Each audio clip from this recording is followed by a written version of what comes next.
Hey everybody, Boomslang here. Welcome to my channel. Today's going to be a mail call day.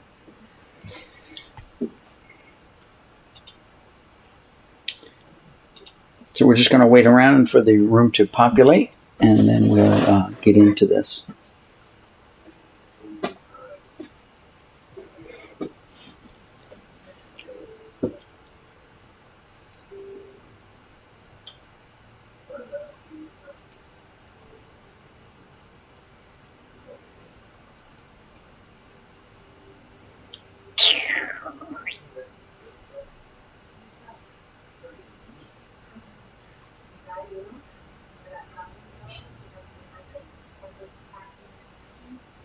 So we're just going to wait around for people to start showing up, and then we'll get into this.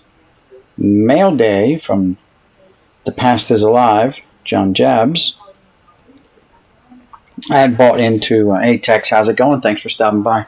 I had bought into his last auctions. I bought a couple things.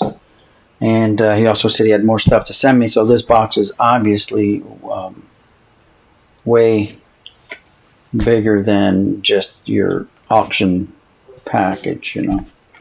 So, yeah. Autographs 2000, how's it going? Thanks for stopping by.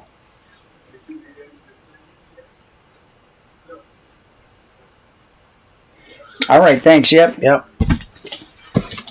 All right, so let's turn things around here. Sorry about the camera, guys, but I just wanted to get it situated so we can kind of see what's going on here. And, all right, so here we go, mail day.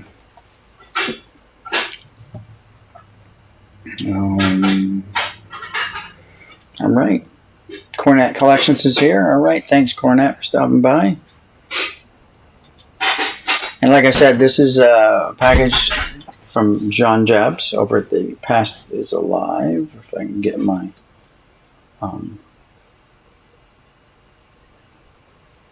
wire out of the way for the camera. There we go. Something like that. I don't know. Let's just hope it stays up. That's all I can say. So Jon Jabs, I know it's hard to see right there. We'll bring it up. There you go. Jon Jabs, Past is Alive. And so let's get into this. Walking the barns. All right. First I need something to open it with. All right. So I guess I'm going to be opening it with a screwdriver.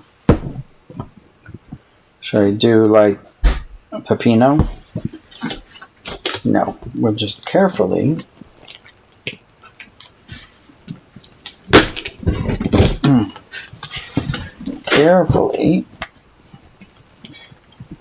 oh my goodness.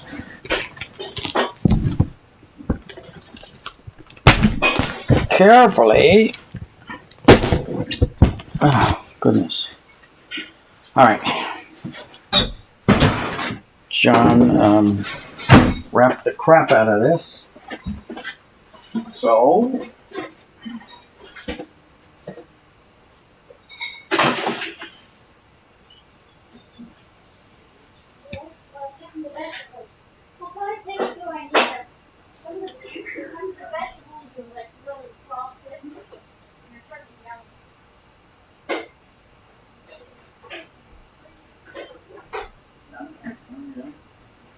been in there too long or something. All right.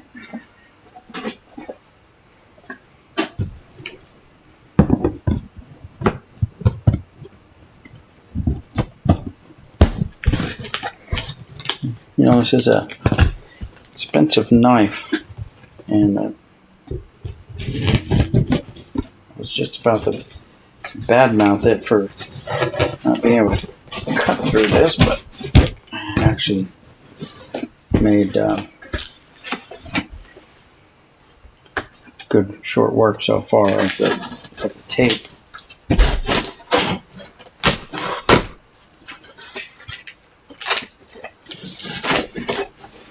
By the way, guys, safety first. Always cut away from you, never towards you.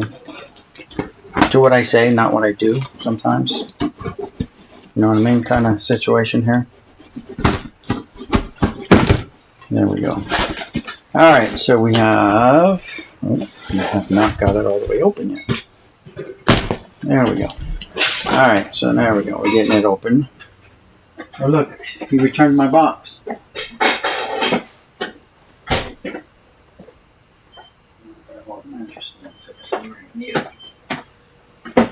You know, I was going to take the knife back, but you know what? I better just hold on to it. So it looks like he returned my package I sent him. Just kidding. Just get these from the post office, guys. Lots of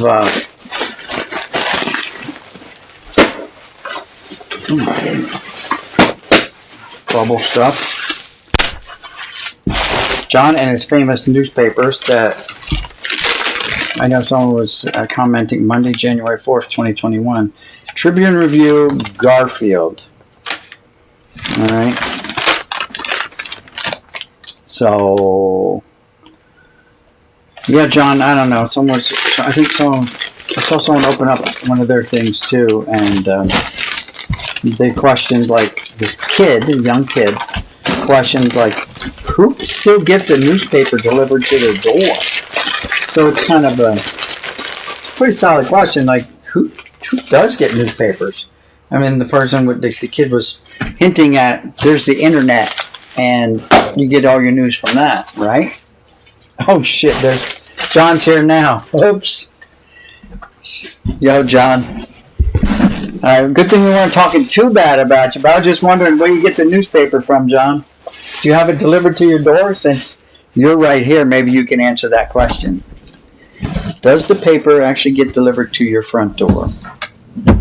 Or do you steal it? Oh, you steal it off the neighbor's porch. Slick. I like that. I like that. So, you got something. Oh. Oh, okay.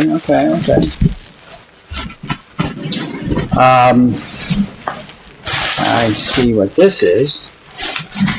I know what this is.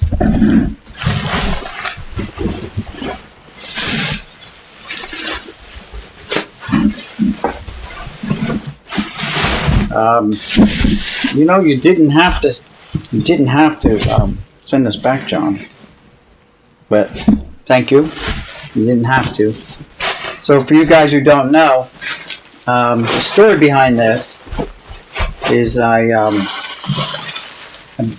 Facebook Marketplace. I just whacked the hell out of the camera. Through Facebook Marketplace, I can get some paper from his parents' house. Well, that's nice of your parents. They hold on to newspapers. A lot of older people do that. I remember my grandparents and other older folks would stockpile newspapers and turn them into the Boy Scouts because they were recycled and stuff like that. Sorry about the camera, guys.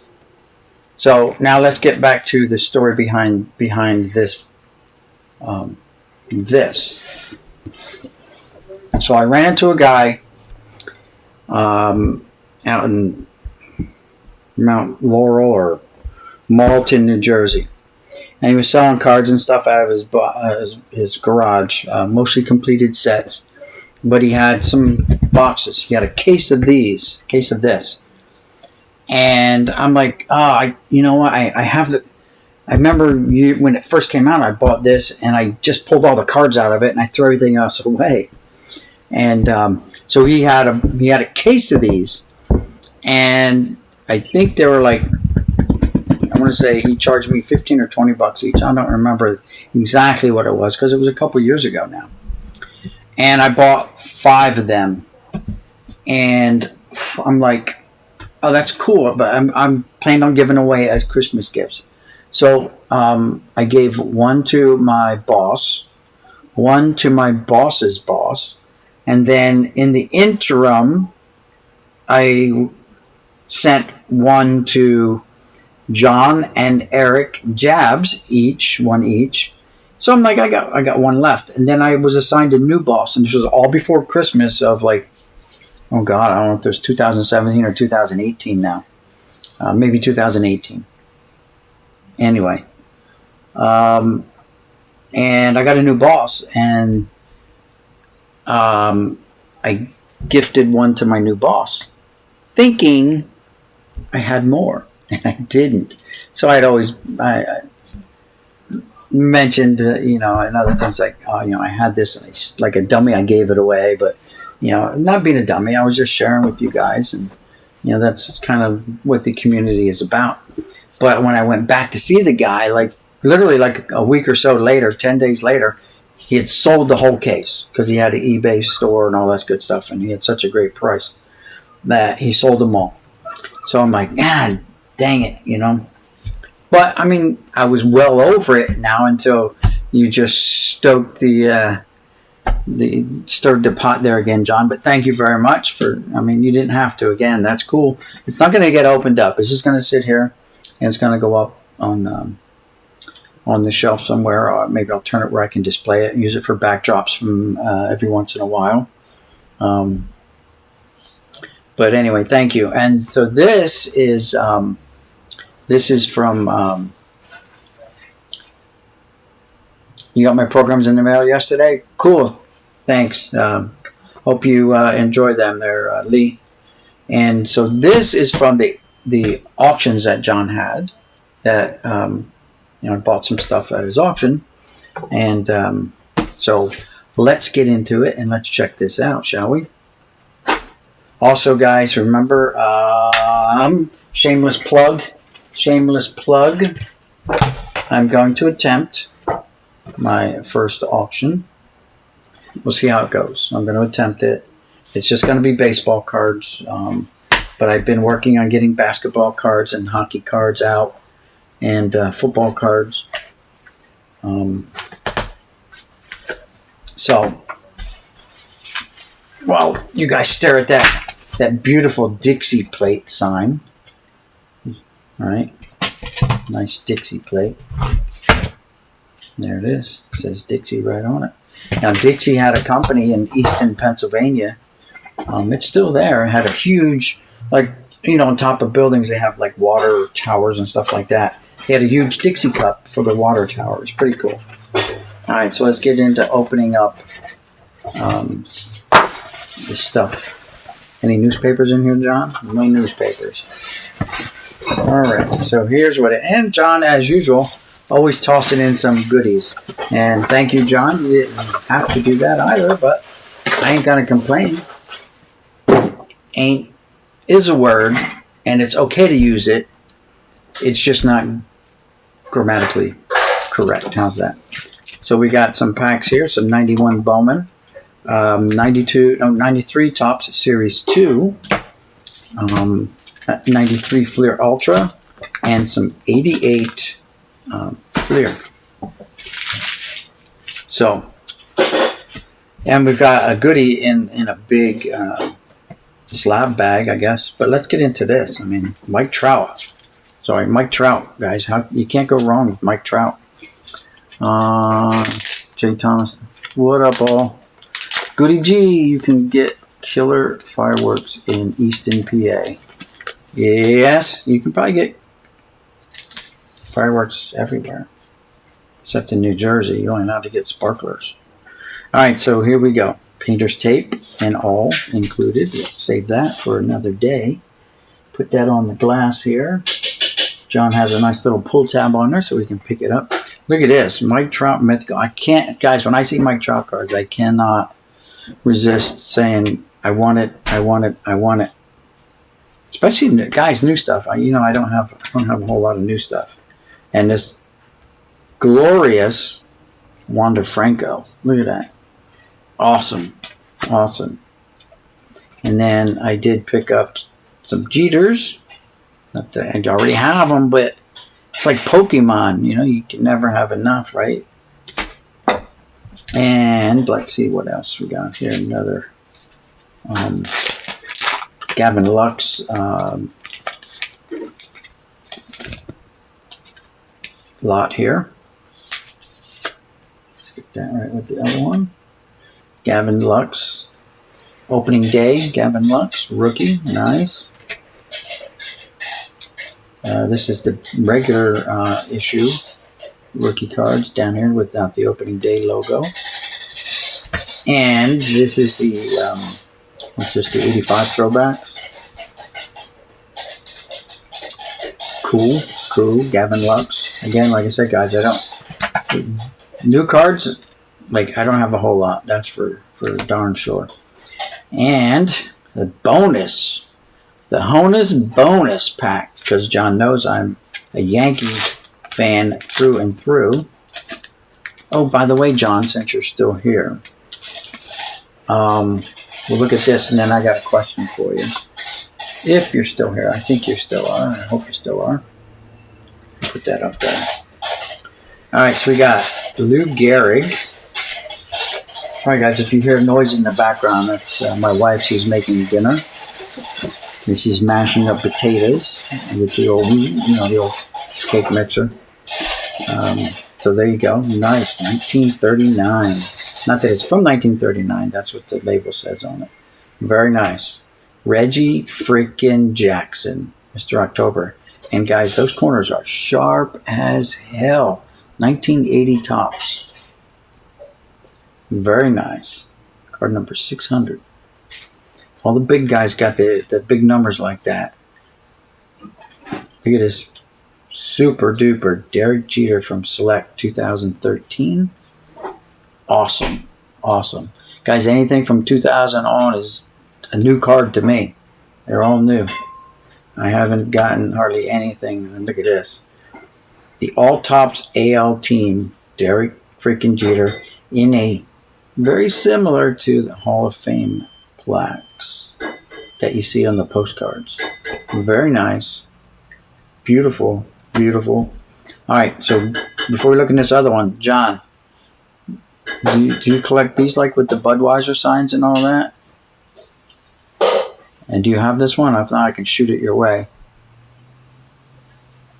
I know you like ones with Marlboro and maybe some gas signs, but it's got Budweiser up there. I don't even know if you have or not, but if you want that, just let me know. I'll shoot it your way. I probably got like 5 of them. All right, so let's see what's in the big mystery bag. Oh, you know what it was? That mystery bag. I got a box topper I bought. That's what it was. Never seen that one before? Yeah, it's from the update set. That's why. It's from the update. Andres Thomas. All right, I'll shoot that your way, John. This is the box topper that I got. Right? Yes, there it is. Fernando Tatis. Very nice. So I'm going to put it right back in here, but I'm going to display it on the front because I don't have any big holders. So very nice. Thank you, John. And guys, if you haven't, which I know 10,000 plus of you have already found John's channel, go check him out. And while you're over there, give him a sub if you haven't already, because 10,000 to 11,000 is a mere click away, right?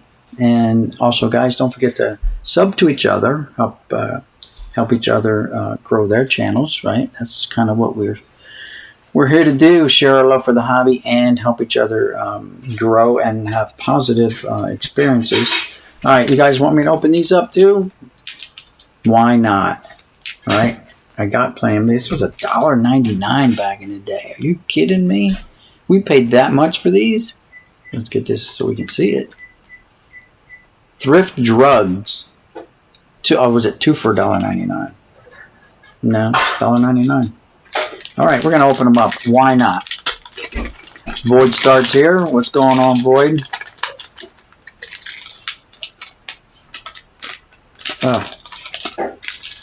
So, guys, no pressure on John, but he did kind of say he might have a nice special video for us.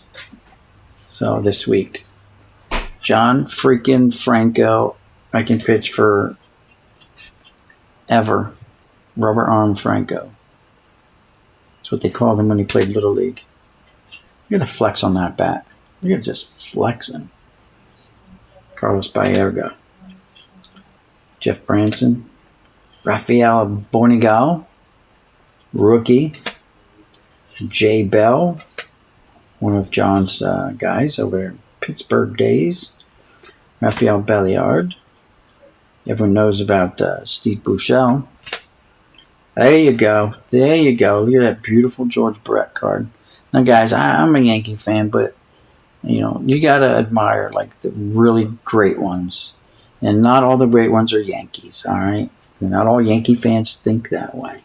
George Brett was one of the great ones, too. And I love the video that you can still find it on YouTube of the pine tar bat incident. That's classic. Brett was going to kill somebody. And Billy Martin was the center of all that. Billy Middle Finger Martin. That's right. Check out some of his cards. 1972 tops. Oh, look at this. Big hurt. I didn't know he'd get down that low. Man, he didn't hit a home run, that's for sure. Not on that one. He'd be standing upright if he had a home run. He had a shot between third and short. Probably right at the shortstop. Very nice. 2 Hall of Famers right there, boys. Very nice. Gary DiSarcina. Very nice. All right. Let's see who else is here. 1 of 1 pulls. How's it going? Let's see. John, you collect those error cards too, right? Like miscuts. I think I sent you some. Did I send you some miscuts? I've been telling the guys I've been holding these for you too. Let's see what we got. 1 of 1. We're going to make you moderator there. 1 of 1. All right. Anyway, so let's open up this 91 Bowman. There's gum in here, boys. It's a small piece of gum.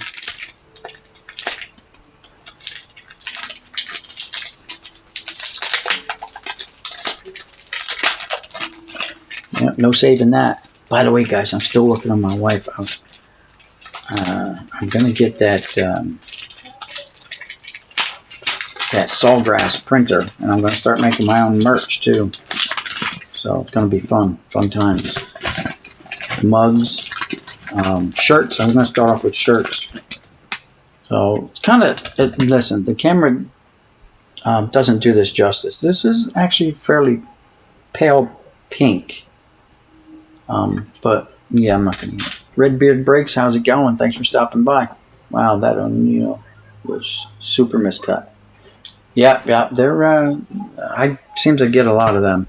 Gum stain on Bryn Smith. No big loss there. All right, let's get through these. Ivan Calderon, Kent Merker, Dwight Evans, Tino, Barry Larkin, Hall of Famer. Bam! With the cross golden bats. Not sure what that signifies, but certain guys get the nice foil stampage. Chris Navaholtz. There's Barry Larkin. Must be the base card. Vince Coleman. Will the Thrill. Not a Hall of Famer, but damn good ball player, right?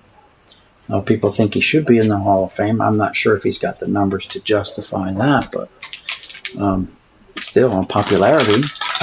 All right, that's 88 Fleer. Let's rip into these babies right here. So, guys, one of the things I'm going to be doing is shirts, and I hope I don't get in trouble for it, but I'm going to be starting just making shirts with just these here, right here on the shirt, just the different old school packs and putting them on shirts. The wife's not here yet. She's out still cooking. So here we go. So we got a lot of errors in, well, not a lot, but we got a few errors in this set. So we're going to be looking for the errors here too. Eric Davis. There's Mark McGwire holding a ball that says 59 home runs. So that was his rookie home run record, 59. The damn camera won't focus. Not a Hall of Famer. Ken Caminetti. Blackjack McDowell. Robin Yount, Hall of Famer. Very nice. Vicente Palacios. Edgar Martinez, Hall of Famer. Chili Davis. My boss seems to think Chili Davis has pretty good numbers, good enough to be a Hall of Fame consideration too. Not first ballot, but maybe Veterans Committee or something like that. Alan Trammell. Very nice. And Mark Grant, who was a pretty good pitcher back in his time, but didn't sustain those big numbers. Hey, Case Cards, how's it going? 49. Yeah, I couldn't read it. It's fuzzy. Case Cards. So you gotta get in touch with me, Case, because I found a Will Clark for you. So I'll put my email up here real quick.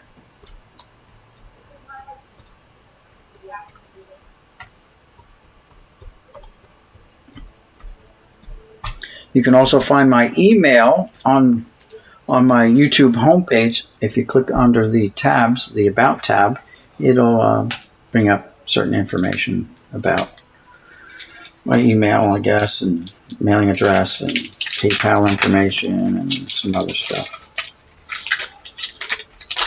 So, guys, the auction, by the way, will be PayPal only. Look what we got in the back. My nemesis. John usually gets his Bad Omens. I have a nemesis, and y'all heard that story before, so I'm not going to bore you to death with it. But this guy is he's a Hall of Famer. All right, that's all I'm going to say.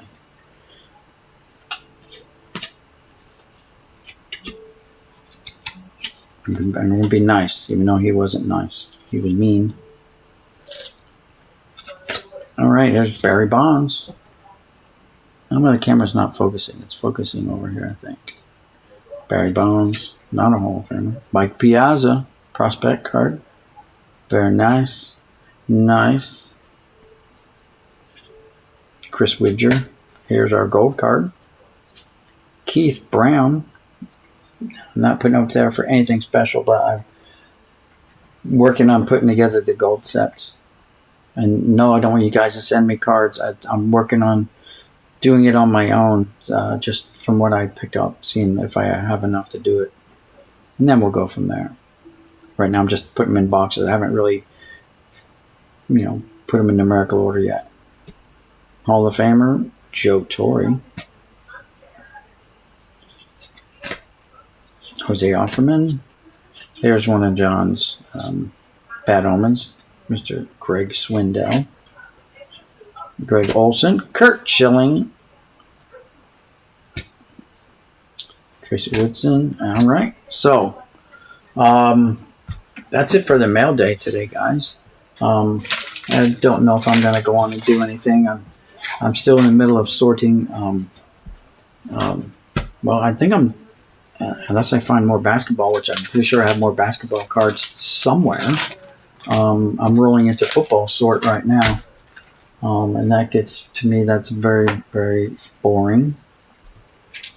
So I don't want to bore people to death with my boredom. But that's what I'm doing on a nightly basis. If I'm not down here streaming with you guys, that's what I'm doing. So let's put right there, that sweet card. And I like that Jeter. That Jeter is awesome. Thanks again, John, for sending me all these neat cards. Jeters for the collection. Jeters for the win. Wander Franco. Boy, I hope he does well. I hope he gets called up this year, and he really, does well. Because a lot of people want him to do well. And Mike Trout. God, I hope to just be walking through Millville one day and bump into this elderly guy, after he's done playing ball, and say, "Hey, you look familiar." He goes, "Well, yeah, I used to play baseball." "Oh, yeah. My name's Mike Trout." I'd be like, that would be so sweet. That would be sweet. So let's get out the Jeter box. I think it's here. Yes, it is.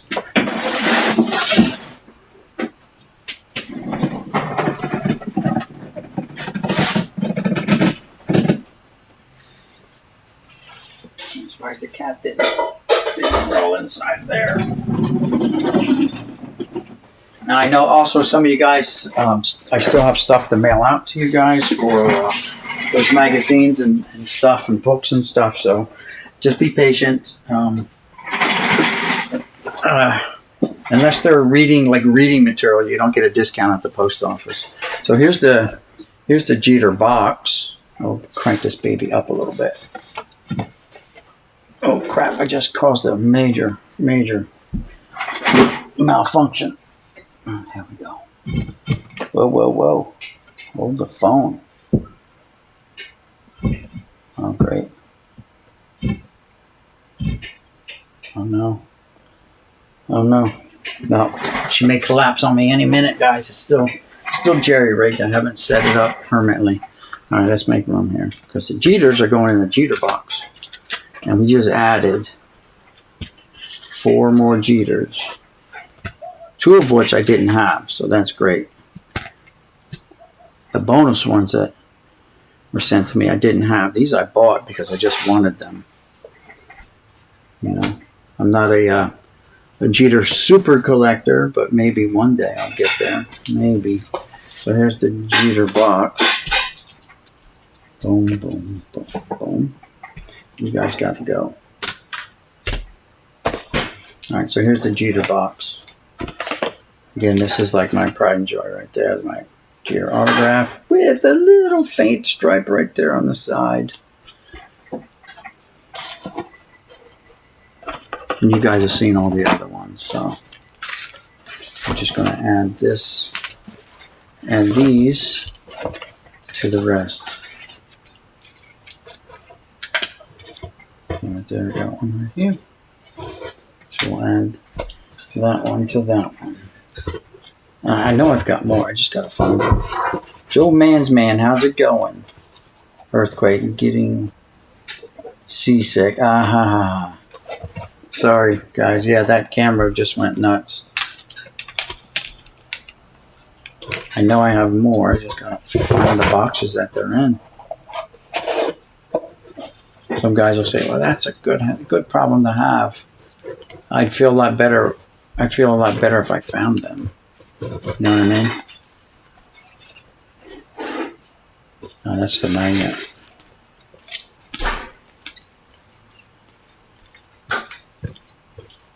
Just going to thumb through these real quick. Find where this one here goes. Find where that one goes.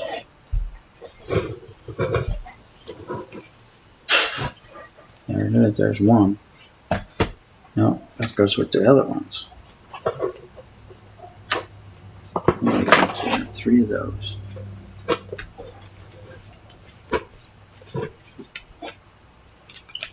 Two of those.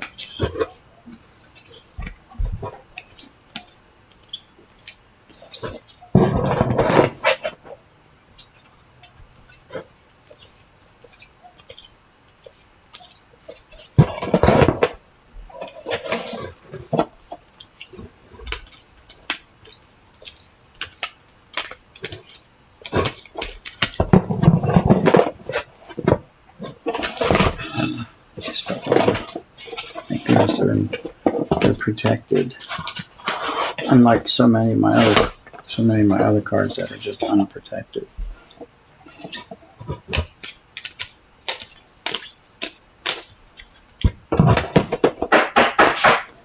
Yeah, too many Jeters, you poor man. I got you, boy.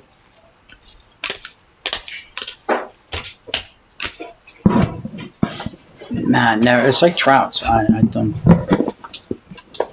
You can't have too many Trouts either. There we go. These are the ones I found in that log.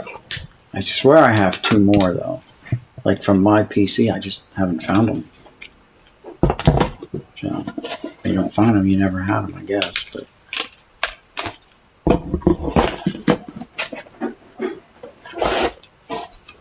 there we go. All the way near the back. But one of these is the electric diamond. version. So even cooler. I don't have the gold one of this. Maybe one day I'll find the gold one in a box somewhere. And that's it. I went all the way through. That's all I got so far for Jeters. Thank you again, John. We just added 4 and 2 that I never had before to the collection. So that's cool. And Jeter tag. So I can look through the case and see who's who. Oh, just ran over Jeter. Alright. There you go. Alright, so I'll get this in the mail. Case cards, did you shoot me that email yet? If you're still here.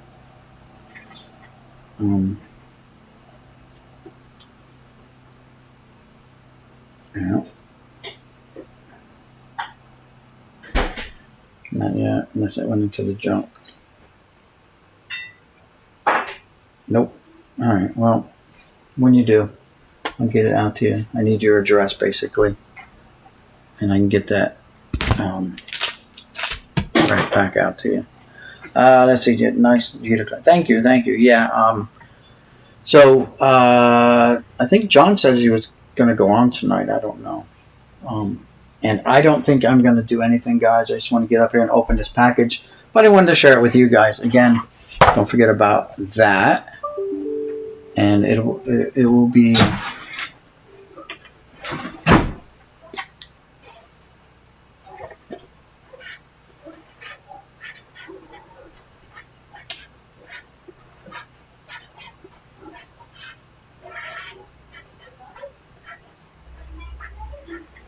PayPal only, guys. I don't have anything. I don't have Venmo or any other things. I just have PayPal. That's confusing enough for an old guy like me. Again, John, thank you for... You didn't have to send this back.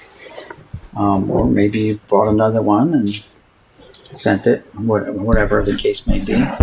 But thank you. Still in the wrap. Still got the seal on it. Everything. Like I said, I bought this when it first came out, and I threw everything away. I just wanted the damn cards. That's why I bought these, like all these things. I bought a bunch of stuff, and I threw everything away and just kept the cards. Now that I'm older, I have a more of a better appreciation for these kind of things. And just like cards, like when we were kids, and people, we didn't have the means to take care of our stuff like we do now. There you go. Guys ever see any of them? So I, just appreciate things in their unopened state. Like if I went to that place in Arizona that's got Ted Williams' head frozen, I don't think I'd open it up. I'd leave it frozen. I just keep it frozen.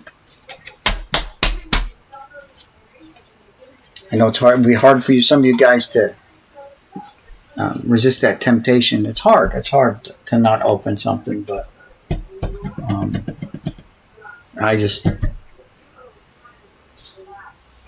don't do it. Because I got all these other cards I got to sort through, and that keeps me going. St. Louis Cardinals fan, 1990. How's it going? Other than that, guys, I don't have anything else. Any questions, comments, anything like that? Let's see, is that Thomas for Flying Dutchman cards? No, this is for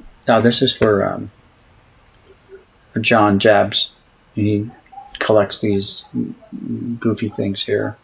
So I found one, and I'm gonna send it off to him, because I know he collects those things. Oh shit! I almost misplaced my trouts. I would have found them, not that he hit the floor, of course. So yeah, guys, I'm going through football cards now, trying to get stuff ready for the auctions down the road, future auctions. This upcoming auction this Friday will be baseball cards only, from the 70s on up, mid 70s on up, late 70s maybe, late 70s on up. So Case cards I used to cut out my comic books to make my own. Yeah, we didn't know. Kids didn't. What did I say? I watched Geez Mikey's video tonight, where and I find them all the time where kids write on the cards. Now I did write on my cards too. I almost said I didn't write on my cards, but I had to quickly fact check myself because I did. I never wrote like their new team on the cards, but you filled in the checklist, and you may have written on them something. I don't know. So yeah, I wrote on cards too, so I can't criticize too much. You can only try to understand what the thought process was when the kid wrote on that card. I come across ones where they handwrite in the new team, scribble out the old team and handwrite in the new team, stuff like that. But anyway, I've got absolutely nothing else, guys, to talk about except the weekend's here. Woo woo! And don't forget to subscribe to each other, help each other grow their channels. There's a lot of newer people coming in to my channel that are new subscribers. We're at an all-time high, 923, I believe, before I started this video. I know I dropped one and picked one up today, so I don't know what happened. I give up trying to figure out. And you guys experience all this stuff too, where you gain one or two and you lose one. You gain one, you lose two. It's crazy how it works. But anyway, again, I have nothing else. Let's all sub to each other. That's what I'm saying. So here's what you guys can do right now. Every one of you guys who has the wrench, throw up your YouTube channel link. Throw up your links. That's why I gave you guys the wrench. So you can do that. Link your channels so that everyone else in here who's not already subscribed to you, it's like the old days where you just click and bang, you go there and you just give them a sub. And Steve Ronnewacker says, if you don't like it, don't stay. All right? But leave the sub anyway. What's it? It costs you absolutely zero, nothing, to throw out a subscription to somebody and help their channel. Watch a video. Comment, right? Do the three things, right? You watch a video, you comment, you subscribe. If you don't want to get any notifications, you don't have to click the notification bell. But at least you do those three things, and that helps the YouTube algorithm, helps it stick. So,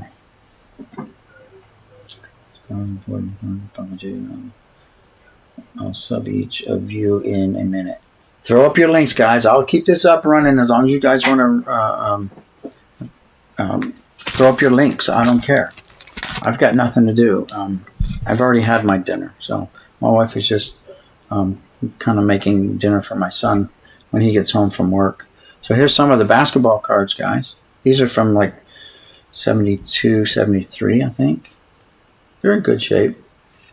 They're not pristine like that. This Reggie Jackson is just super crisp. Those corners are sharp as a tack, man. You could shave with this card. I mean, I wouldn't. And the centering's, not bad. And it's, it's Reggie, man. It's Reggie. So,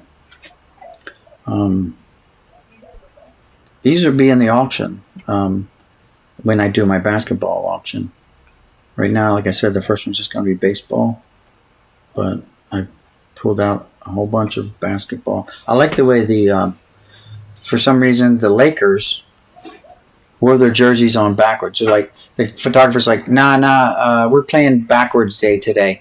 So y'all got to put your shirts on backwards so we can see your name. In case the players, like no one can recognize you. They'll get your name right on your cards. There will be no errors on your card, like Keith Erickson. There he is. Got his name on the back. Just the Lakers, it looks like. Just the Lakers did that on photo day. Even from far away, he's like, no, you got to put your shirt on backwards if you want to qualify there, Gail. Goodrich. Or Flynn Robinson. Right? They made these guys put their shirts on backwards. The Bucks didn't. They say Bucks on the front. These guys were there. I don't know. They just said, he said, I'm not really on the team yet. I'm just the water boy or the towel boy. That's all right. Get in. We'll take your picture anyway. Action photos. Actually, the Cougars were probably expansion teams, like the Conquistadors. You guys ever remember the Conquistadors? ABA, red, white, and blue ball. The Bucks were an expansion team, though. The Cougars probably were. Conquistadors were. The Carolina Cougars, I believe they called themselves.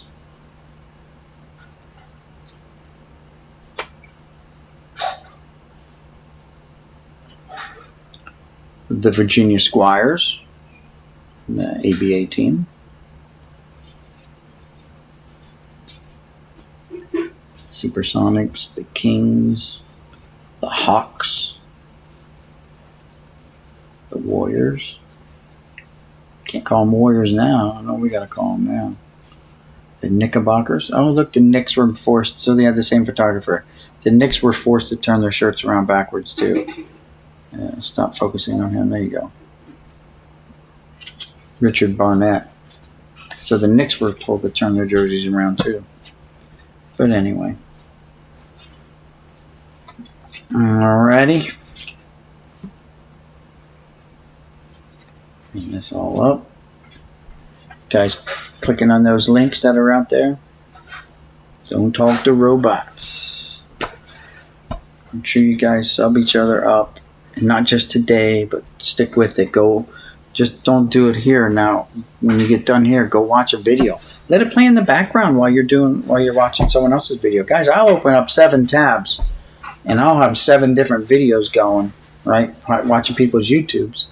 And I'll mute whatever and I'll listen to just one, right?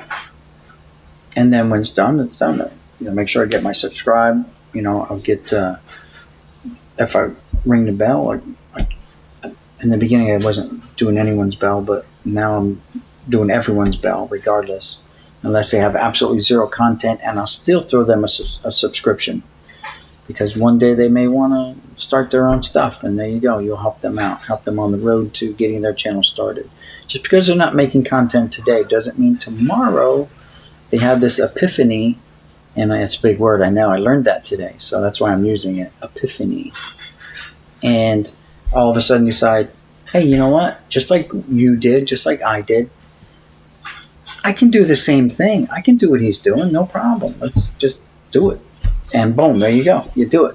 And then you're hooked, not just on your hobby, but you're hooked on doing your videos and stuff. By the way, guys, I believe this is number 506-ish for me. It's over 500 videos that I've made so far, just on baseball cards alone. So, it racks up quick. If you like, I was doing one a day, and sometimes I'm still doing like one a day. So. You didn't like these cards I sent you, did you? Oh, yeah. Autographs wants to know if you don't talk to robots, didn't like his cards. Cool. Thanks, guys, for subbing each other up. I appreciate it. And, guys, if you have your own channel and you trust these guys that are coming into your channel, it doesn't hurt you to give them a wrench so they can do the exact same thing over on your channel and help promote. As a community, we can all do this and help each other. I know you get that one guy, who's the troll, right? But they expose themselves pretty quick, and boom, they're gone, all right? But once they get into your channel, been there a couple times, and show themselves to be decent guys and gals, let them link their channels. What the heck? Cost you nothing, Cost me nothing. I just click on it, boom. Done. I've got no problems, and I've had no problems with anyone. So there. You know what I mean? So, again, guys, so that's all I have for now. More content coming. Think I'm going to take a ride down to Big Dog's store down in I believe it's Richland, New Jersey. I'll have to watch his video again because he keeps talking about it. And he showed a vendor in his store. So he's in his antique store, and he sells all these different toys and stuff like that. Like, he's a toy flipper, so he doesn't do cards. But the way I got in touch with Big Dog was because he was selling 9 totes of cards, guys, like a couple 100,000 cards. And I called him, went down, met him at his warehouse, and bought these 9 totes of cards, a lot of cards, and $250. Boom. So, and then it's a contact, and then he knows what you're looking for, and guaranteed that person knows a person, or that person knows a person who knows a person. You know what I mean? Like the old story, like, hey, I know a guy. I know this guy. I know a guy who knows a guy. All right, that kind of thing.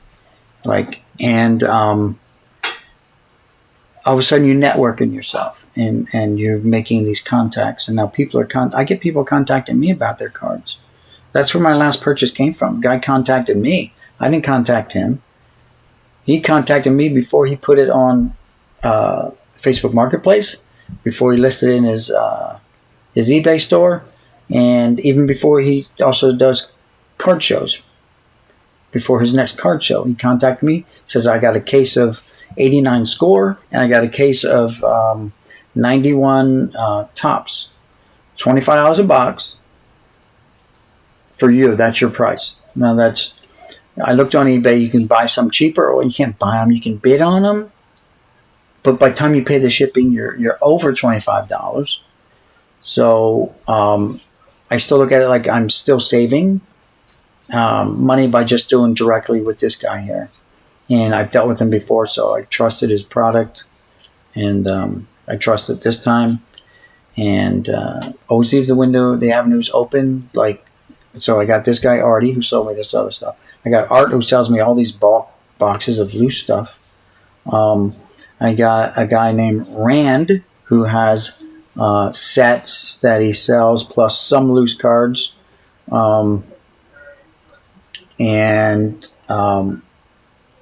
Now through Big Dog's Toy Chest, I'm going to meet up with someone down at his antique store.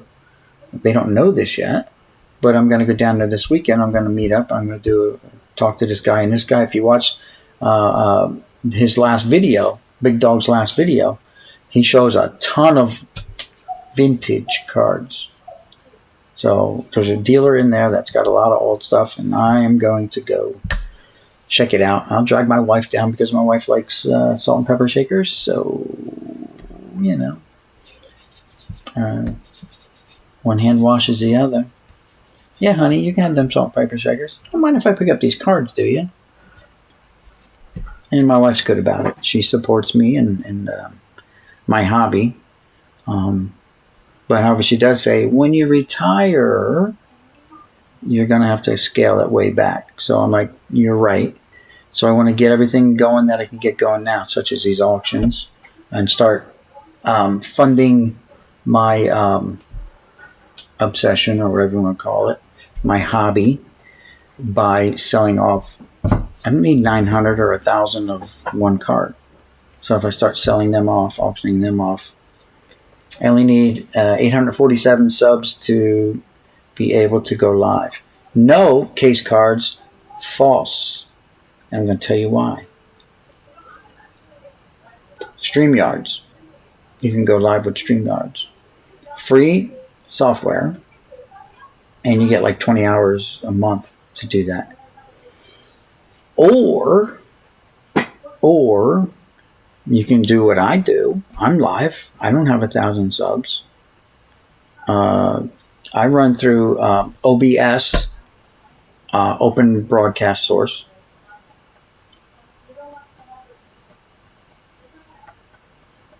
Yeah. So you don't have to. You don't need the 4,000 hours, the 1,000 subs.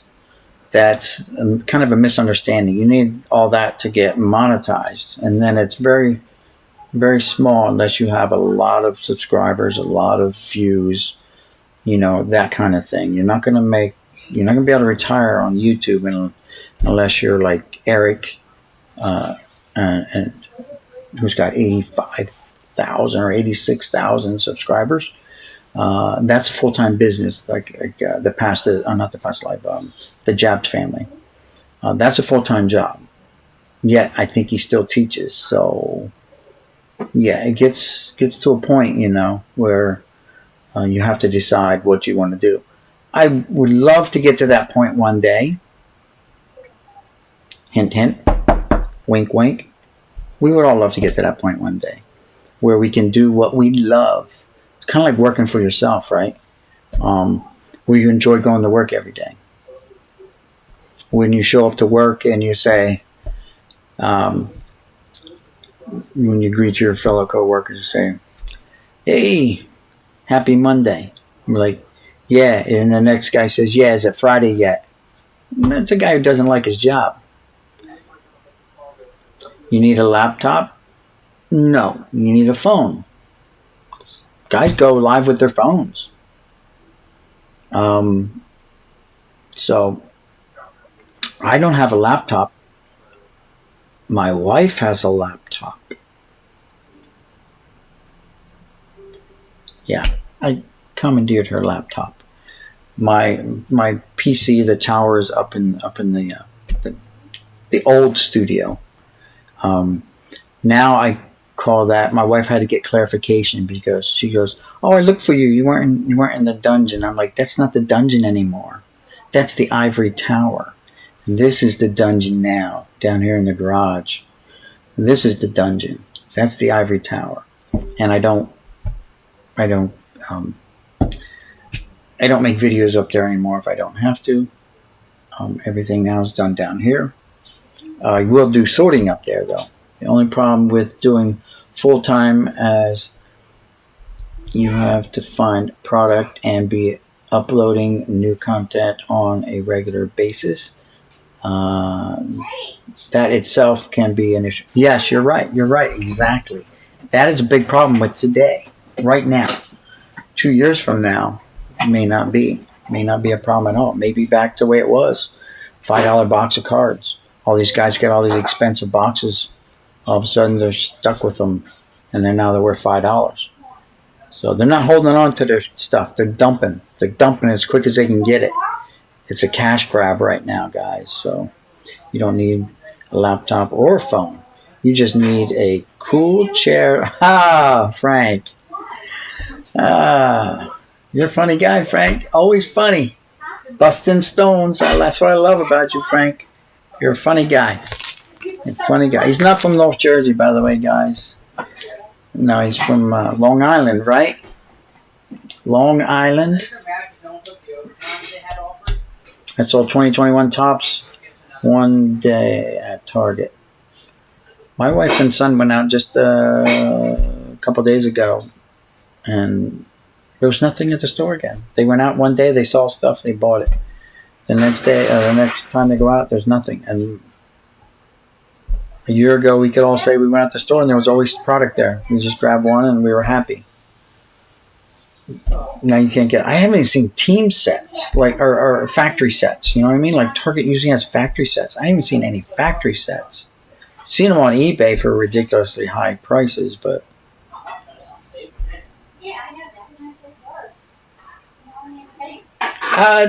they're good people, Frank, for sure. I really want to do some more StreamYards though, because I enjoy that interaction between people. I'm sure a lot of other people enjoy that too. Interaction. Got a lot of people here today, guys. A lot of people in here today. Let's see. We are You missed John. John was here earlier. Jon Jabs. He usually pops in when I'm on live, even if it's just for a little bit. John's a busy guy. So we have 16 likes, guys. 11 people in here. 16 likes. Flippers. There's a couple ways to look at that, guys. Yeah. The ones, let's just call them the hoarding flippers.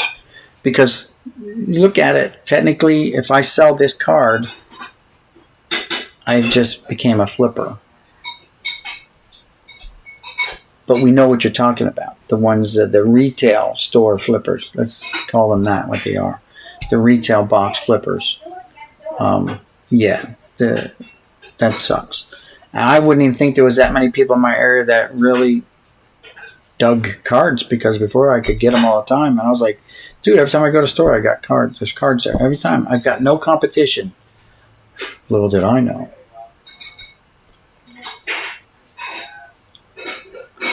You see 19 likes? Okay, cool. Even better. Guys, don't forget to check out Frank's Card Corner, too. Funny guy. Oh, and by the way, he's got the hookup. So don't be disrespecting Frank's Card Corner, all right? Because the card father is in his corner. He's got the jacket. And if you want to know what I mean, you got to go back and watch some of his videos. Funny, good stuff. Funny, good stuff. He's evil, too. His sister, his wife's cousin, I think it was, said he was evil for making her chew that stale gum that I just tossed out. So, good stuff. Funny guy. Frank is unique in the fact that he brings in third parties, fourth parties into his videos, which makes it unique. God, I wish he could make more content, but to get all the actors together is a chore, especially nowadays. I mean, you got to be careful. But go check out Frank's Card Corner too, guys. If you haven't, sub to him, give him a sub. Don't forget, sub to everybody, guys. Throw up your links to your channels again, and let's do this. Let's help each other grow. I'm all for that, guys. I'm 100%. I'm with you in the struggle to get to each plateau. The struggle to get to 100 really sucks. That sucks. And then all of a sudden you're at 250, and then once your channel starts picking up, some guys have growth really fast.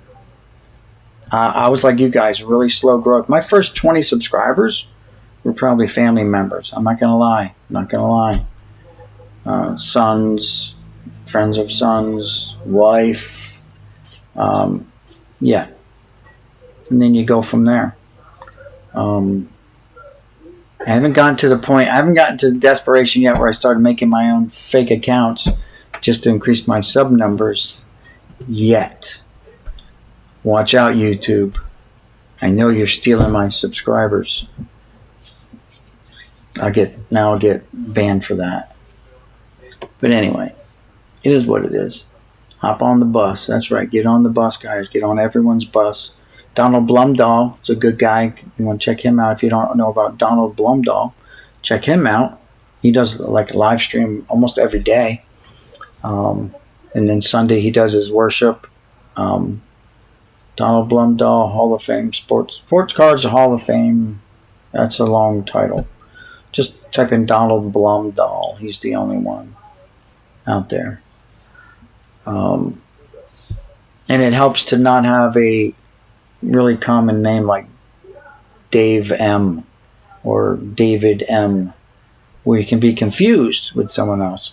Or 500 Dave M's show up when you do a YouTube search. Just saying. I thought mine was unique, Boomslang. When you type it in, it brings up a whole bunch of snakes. I know what a Boomslang is because that's why I chose it. It was because I did gaming videos long before I was doing this stuff. I was doing gaming videos and stuff like that. So that's where the name Boomslang came from. I was thinking about changing the channel's name a little bit. Like Boomslang's Card Emporium or Card Warehouse or something. But people said, no, we know he has boom slang. So I'm like, all right, did you go through John's mail yet? Yes, I did. Big Ray. You want a real recap? Okay, recap. Recap of John's mail. These came. These were from his auction buy. Sorry for you guys who just getting here late. Auction buys.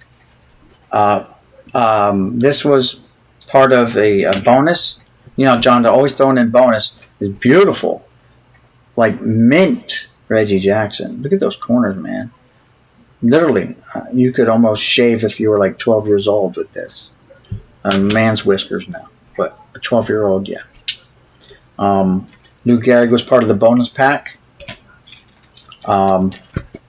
His auction buys was these Gavin Lux lot that I bought. The Trout and the Franco, I think, were separate buys. Yeah, I paid. I got this Wander Franco because I still have the note here.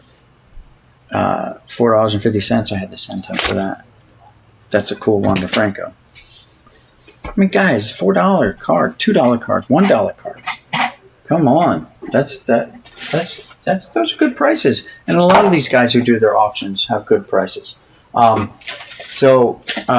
also I won this box topper. Now it's still in. I left it in here so it doesn't get damaged. I put it back in this holder because I don't have a big holder. So that was I bought that off of him as well, part of his auction. I was so happy to win that. Let's see, what else? Packs of cards. Bonus packs. He sent 88 Fleer, 91 Bowman, a 93 Fleer Ultra, and he sent another one. It was 4 packs total. And here's the card. Well, here we go. And the 93 Topps Series 2. So 4 bonus packs. We had to open them up because, you know, just had to. 4 Jeter cards, and I put them away already. So this was a bonus Jeter. I don't think I bid on this one. I think it was a bonus Jeter. I don't remember.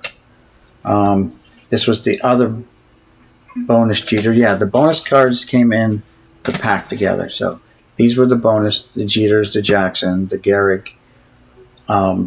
Buy. And it was a Jeter lot. It was one of these, except it had painter's tape on it. And I think it had painter's tape. Oh, I took the painter's tape off. And the other one was another one that I didn't have. And I put it in the box already, guys, so sorry about that.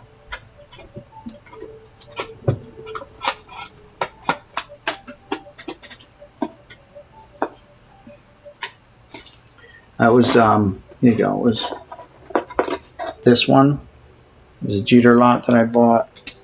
And this one, Jeter lot. So the Jeters already went into the box, the Jeter box, where they belong. The rest will go into the Hall of Fame and or fan favorites.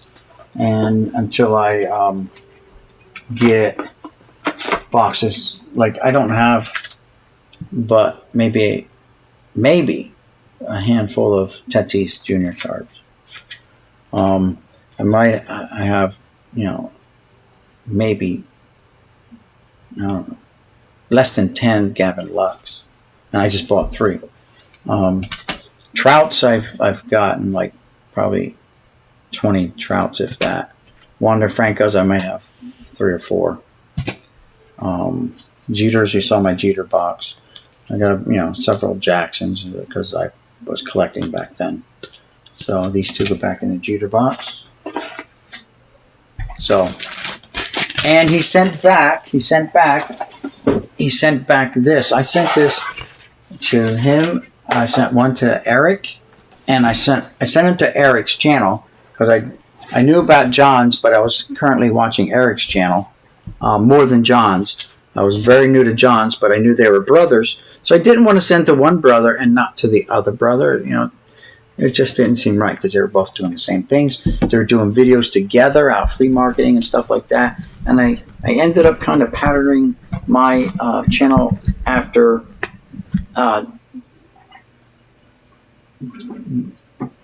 more towards Jon's now. But I like the flea marketing bit, and I like going to flea markets and buying cards, so I just incorporated that into mine. But I sent them each this game here. And Jon sent it back. And the story behind this, and I've already said it once, was basically real quick. I bought 5 of these off a guy. Got them really good, cheap price. And it was Christmas time, and I gifted 2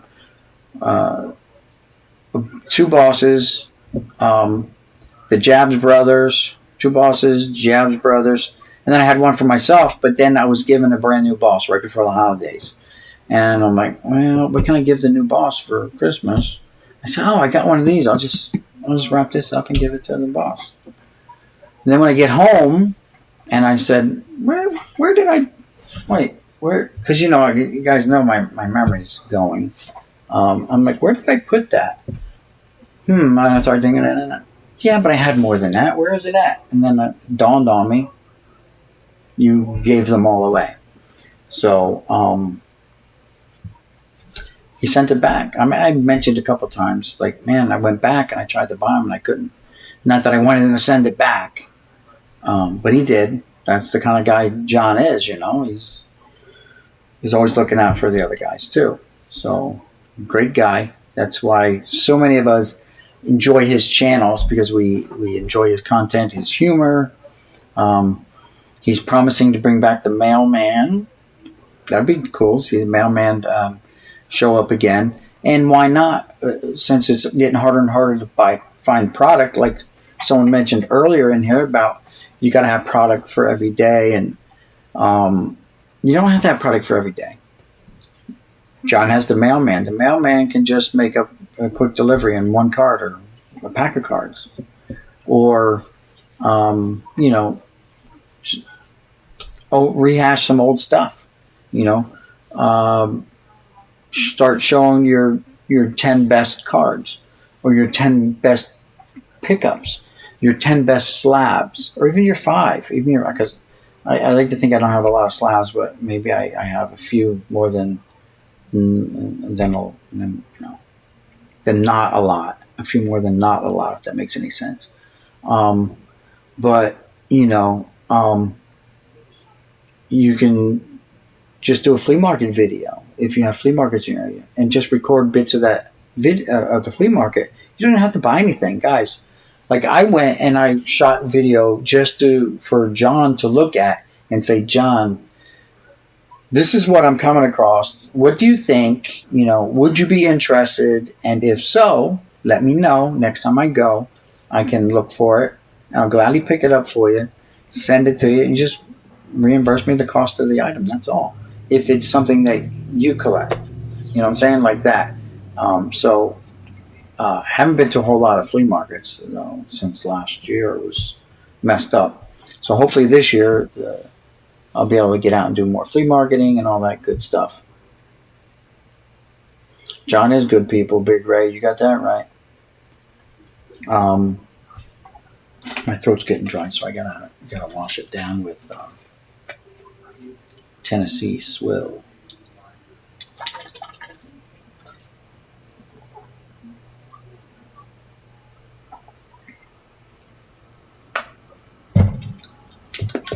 It's not the real stuff. But then what do I know? I'm not from Tennessee. I've always had this fake Tennessee stuff. I've been to a Pepsi bottling factory when I worked for a company that made these bottles. We made these bottles and we would ship them off, and Pepsi would fill them up. Pepsi has a bottler in Pensacola, New Jersey. And we went there because I was part of the quality control team. We went there and we saw their manufacturing process and how they made soda in these giant vats. And, then they mix it all. But they even explained to us about the K. The K, if I can get it to focus, stands for kosher. So they actually have a rabbi come in and bless the vat of soda. And of course, not that that's Catholic, but you know what I mean. Do their thing with whatever they do. The rabbi comes in and bless it. And then it's kosher, and they can drink it. Jewish people, I guess. And then they gave us some, and it was hot, like tea. He said, "Try this, and tell us what you think." And let me tell you something, guys. Really nice tea flavored or tea temperature soda was really good. So I was surprised how drinking very warm Mountain Dew tasted so good. But of course we all like it cold because that's the way we were raised up. Mine's not cold. Mine is room temperature. And some people are like, well, how do you drink it warm room temperature? It tastes pretty darn good. And you warm it up even more, it tastes even better. But I don't know. Maybe I'm nuts. Maybe I'm crazy. And the way the lids go on is they go on with this little seal already there. They just heat them up. That expands them, and then they run them on with the machine. And when it cools, it contracts, and that's how you get that seal. In case you guys didn't know about that, the way these bottles are made, it's made through an injection blow molding process. And what that is they have a machine that melts the plastic down into like little test tubes. And these depend on the size of your bottles, the size of your test tube. And then those test tubes are cooled, and then say the next day they're used to make the bottle. And the way the thing is, then they go through a short warming cycle, and the machine picks up the now warm test tube, it drops it into a mold, two halves of mold close up, and in the top goes a rod that both stretches and blows air into the bottle at the same time. So ideally it never touches the bottom of the bottle. All right. Ideally it just blows it up like a balloon. The mold, by the way, that surrounds the bottle is water cooled, like with ice cold water, and it instantly forms this shape. And then it goes out into the warehouse, and then we send it out to the bottler. The bottler runs it through a process. Now, the way these move these bottles along the line is some places they'll use conveyor belts. A lot of where we use air, and it just wrote on this lip. This lip here is used in the manufacturing process. It actually has a purpose other than to stop the lid from going on too far, which the lid would stop on its own anyway. It actually is suspended on a small track, like Teflon track, and air blows over the top. And like when you blow into a bottle, you get that jug sound. Well, it catches the bottle and it just whisks it along the line. And that's how the empty bottles are moved around before being packaged and sent to the bottler. And guys, you just had a quick down and dirty how those soda bottles are made. The 20 ounces and the 2 liters are made using the same process, just bigger test tubes, bigger molds. If you were to let this bottle sit out in the sun all summer, it would melt and actually warm up and try to shrink back into. Now, it would never make it back into its test tube form, but it would actually start to shrink up and try to return to its natural state of test tube. Raise bigger than that moves like my logo for my channel is actually Franklin Mint plate of the Mick that John sent me as an extra for sending him some real Ghostbuster stuff. I was amazed when I got it. Mick, favorite player. Yeah, Mickey Mantle's mine for sure. Again, I have playing era cards. I have 11 and 10 different. But guys, I was able to pick mine. I don't have any really old. Don't ask if I have a male rookie card because I don't. But I remember going to flea markets, when I was like 18 or 19, and buying, because I was driving myself there, and buying Mickey Mantle cards for like $10. They weren't pristine, Reggie Jackson corners. They're worn fuzzy corners. But for $10, again, this was back in 78, 79, 77-ish, I'm a bit older than some of you guys. I have kids your age, or almost your age for most of you guys. So I was lucky in that sense that, again, the era that we grew up. But then again, you guys were around when maybe the Trout card came out, most of you. Trout rookies. And I wasn't collecting them. So I missed the boat on the Trout rookie cards. So by the time I heard about him, I was just amazed that a kid from Jersey was like that really that good, because they're considered cold weather kids, and they don't get as much playing time as the warm weather kids in Florida and California, Arizona, where they get to play baseball a lot, like year round. In the cold weather, you don't play in snow, and you play football, you play other sports, basketball. You don't get to play baseball, fall ball, and all that good stuff. Yeah, there's fall ball, but it's a shortened season. It's not like a full season. And in the Northeast, you get so many rainout games. That's why they're cold weather kids, because they don't get to play full seasons. They get rainouts and stuff. So, but anyway, what do I have for wrestling cards? Practically nothing. I was never into those oddball sports, pseudo sports, as Steve Rademacher would probably call them. Never into that. Someone who might be into that would be Jeff Airtime. I do have some that come across my desks. Let's say they come across my desk and they go into a box that's marked O for other. Now I have to go through the other boxes and see what exactly in there. But mostly my other boxes, well, I did have a huge box of Charlie's Angels cards from 1977 or 78. Literally, a 3,200 count box of Charlie's Angels cards.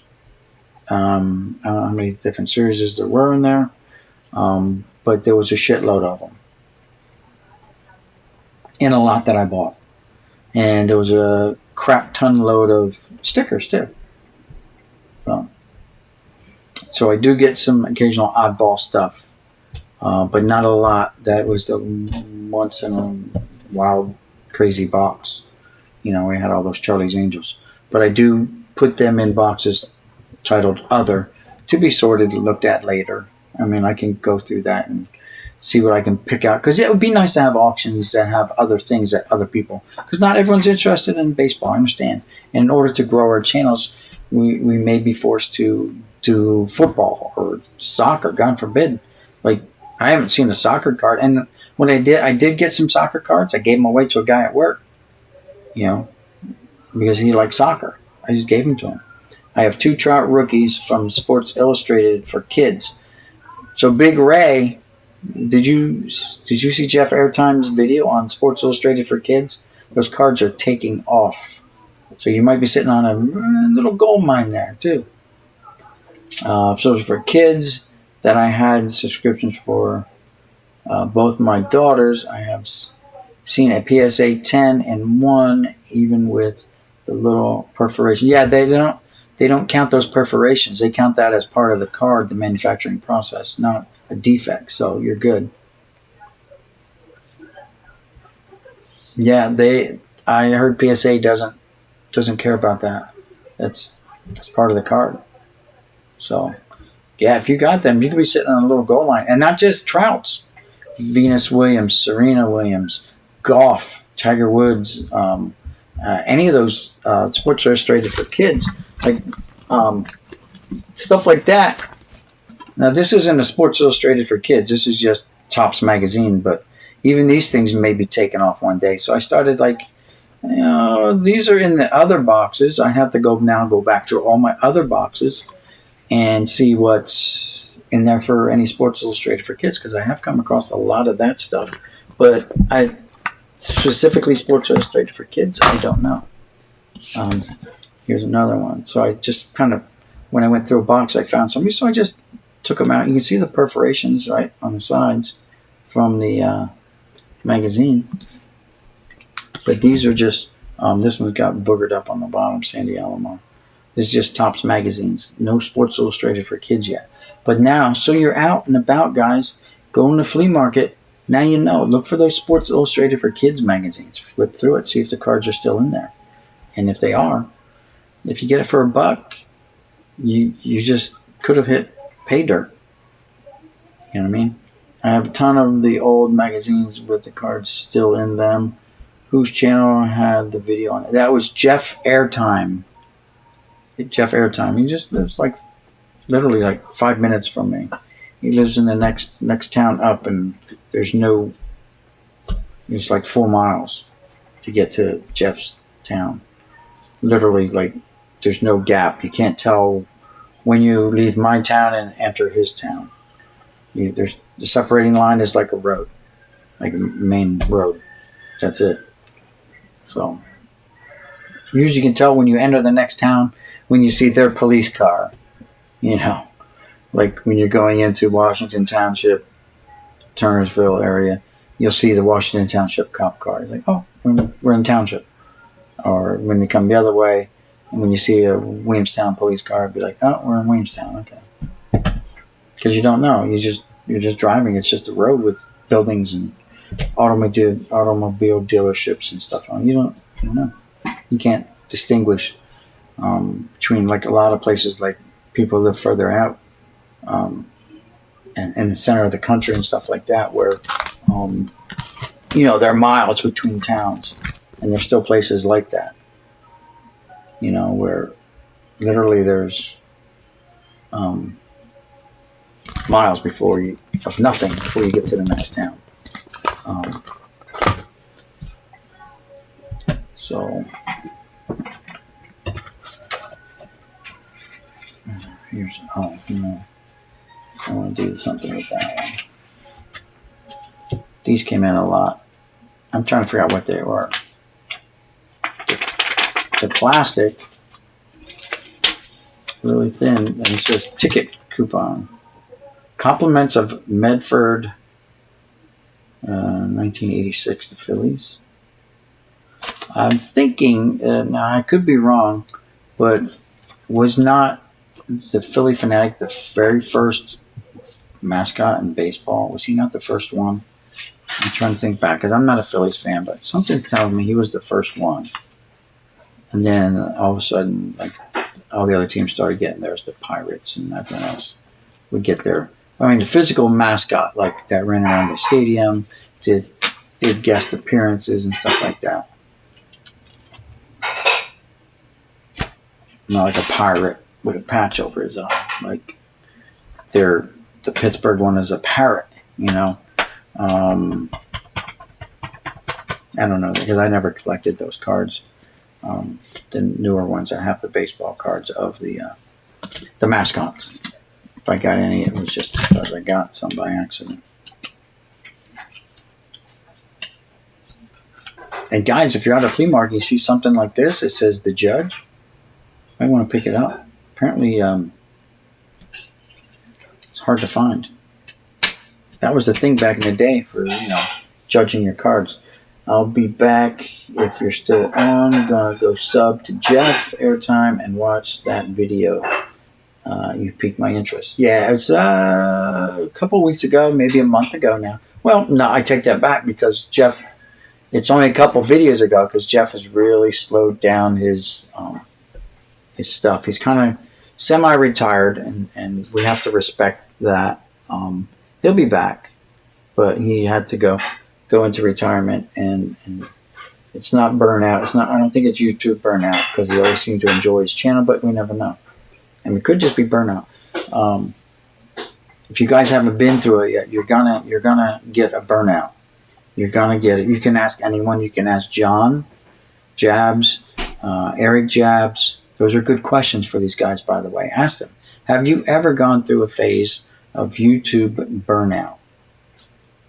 And what did you do to get past that point? How did you find the strength to keep going? Right now, Craig B is kind of suffering the YouTube burnout. I think it could, but it all could be, it could be financially motivated. It could be mentally motivated, which would be the burnout part. It could be family related, like medical issues or something like that, where you have a family member who needs, medical care and your focus needs to change. Remember, guys, this is just a hobby and this is supposed to be fun. And when it stops being fun, then you shouldn't do it anymore, So, everyone has to make that decision for themselves. But just know that your family should always come first. And this is all secondary to your family and your health, your mental and physical health, and that of your family, I think. This is nothing compared to that. So, again, so let's get a little more chippier. I'm going to also be doing merch for you guys who haven't been here. I'm doing merch.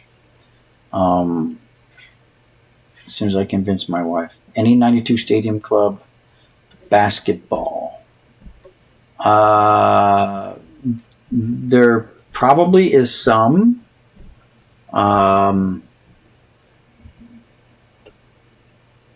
But basketball won't be my first one. Baseball is going to be the first one because I already got literally 2,000 cards picked out for that. Not that I'm going to do 2,000. I think the first auction's only going to be, I'm only going to do it for an hour and see how it goes. After that hour, and see how, first of all, I got to see how the interest is, if people are interested in it.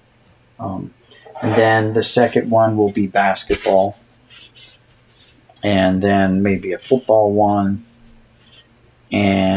or hockey, or maybe just start combining them all, which will eventually happen.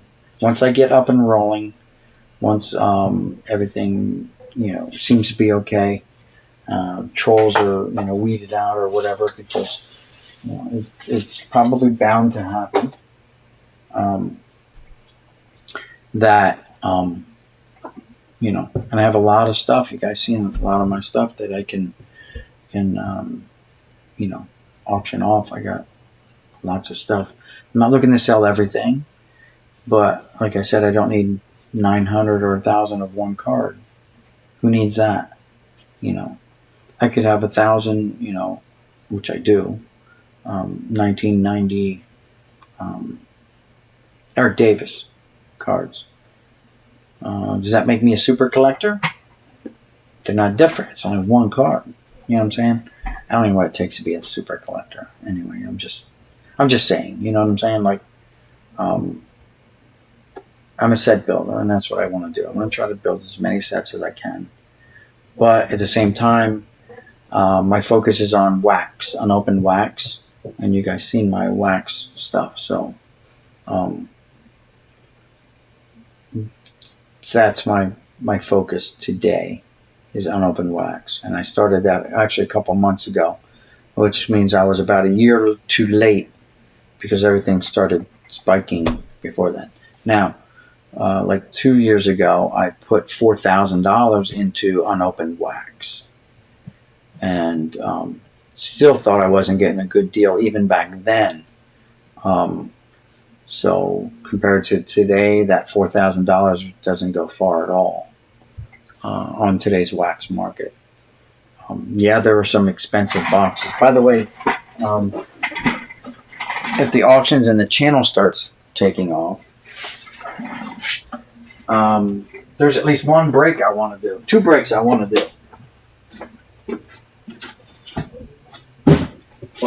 I've got to get input on interest. There's like one or two people that expressed interest. And that's it. But in order to sell everything, because I don't want to open the box and not have the break sold.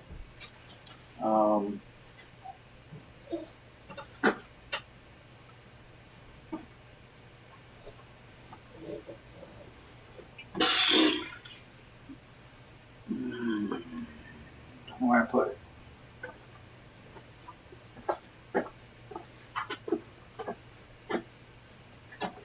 But anyway, the one break one of the two breaks that I want to do is this. Now, I bought this about 2 years ago, a year and a half ago, and this came according to the seller, and he had a picture of the case on his ad with the lot number, that this came from this box, of this cello box, supposedly came from the lot that had the F face run. It doesn't mean there's any in here, but as soon as I got it, I sealed it. I didn't open it up. I sealed it, so I don't know what's in here yet. All right, taped it on all sides, so you can't even flip the panel up to take a look. I taped it all the way around. Right, there's the cards on the bottom: Wade Boggs and a Fred McGriff.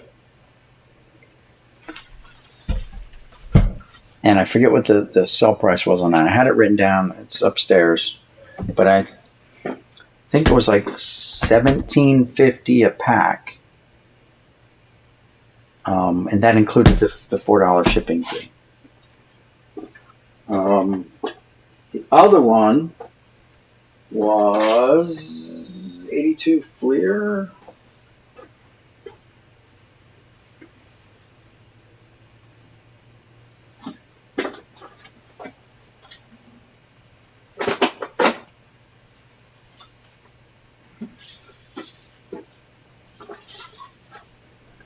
Yeah. The other one is this 82 Fleer box. And God, I forget what the price was on this one. I gotta look. Maybe this was a $17.50, and this was like $11 or something like that. I think this was $11.50, and that included the $4 for shipping in the price of the pack per pack. And this was $17.50, but this was a lot more expensive. This is 82 Fleer that has the Cal Ripken Jr. rookie card in it. And I don't even know what a PSA 10 Cal Ripken Jr. 82 Fleer rookie is going for now. When I first bought this box, it was around $1,400 or $1,500 in a PSA 10. Again, now today's prices, it could be double that. I don't know. So, if anything, these are the two breaks that I had set up a while back, and absolutely had like one or two people say, "Yeah, I'd be interested in buying in on that," and that was it. So, again, I'm not gonna open these up, because again, I took this and I wrapped tape around it straight from the box. It came like this. I just wrapped it up so that not even I know what's in here. These are cello packs. These are not wax. So cello is a little bit harder to search than a wax pack. And that's why I went with the cellos over wax. Come sport cards. Put up your link and I will hop on your channel. Lions and Sons sports cards. All right, so let me look it up. Let me look it up for them real quick, and I'll try to link it.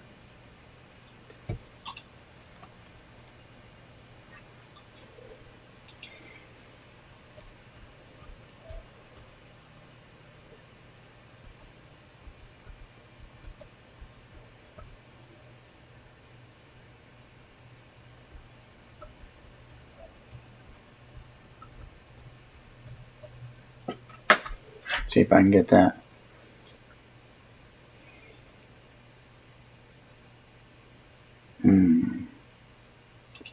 came up with. Oh, you found that autograph? Or is that yours autograph? Oh, I spelled lions wrong. That's why I couldn't find it. Duh. Spelled it like the animal.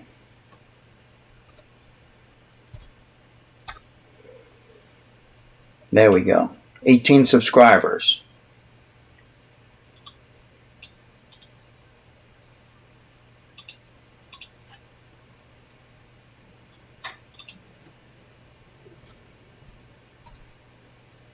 Here you go. So here's the link to Lions Sports Cards channel, guys. Go check him out. He's got like, guys, we got to get him up, all right? He's got 18 subscribers. Come on, let's get him to 25. How many people are still in here? I know I'm boring people to death, but we got 11 people in here, 20 likes. Thank you guys for the likes. I appreciate it.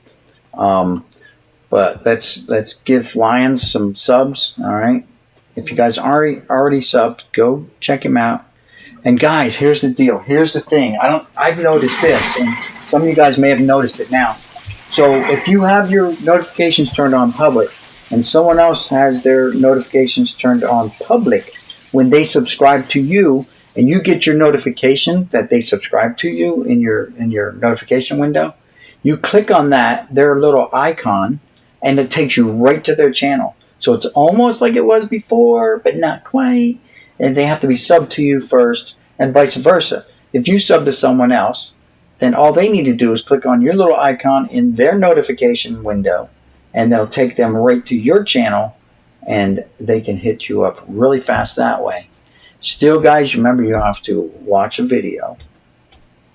You have to comment, all right? And then subscribe. Or in any of those three orders, but you got to do at least those three things. And if you really like the content, click that notification bell and put on all. You know, you'd be surprised how many, when I get home, how many notifications I get throughout the day. I'm constantly getting notifications because people are constantly posting, but that's okay. That's okay. Because then when you get home from work or whatever, you can just go through and you can start checking out, especially the people that you really enjoy their content, enjoy their whatever, their mannerisms, their YouTube personality, you know, whatever. And Dave W doesn't have a channel, but guess what, Dave? You have a YouTube, or you wouldn't be here. And people can still subscribe to you. And one day, if you want to start a channel, you're already going to have a head start on that one, in that direction. You know what I'm saying? There's nothing to say tomorrow you can't say, I can do exactly that. I got these 10 Mickey Mantle cards, or I got these 5, Yogi Berra cards, or I got these Tatis Jr. cards. And I heard Boomslang say he only had like 5. Well, I'm going to share what I have and see who has anything different. Guys, if you have anything different, link it down below.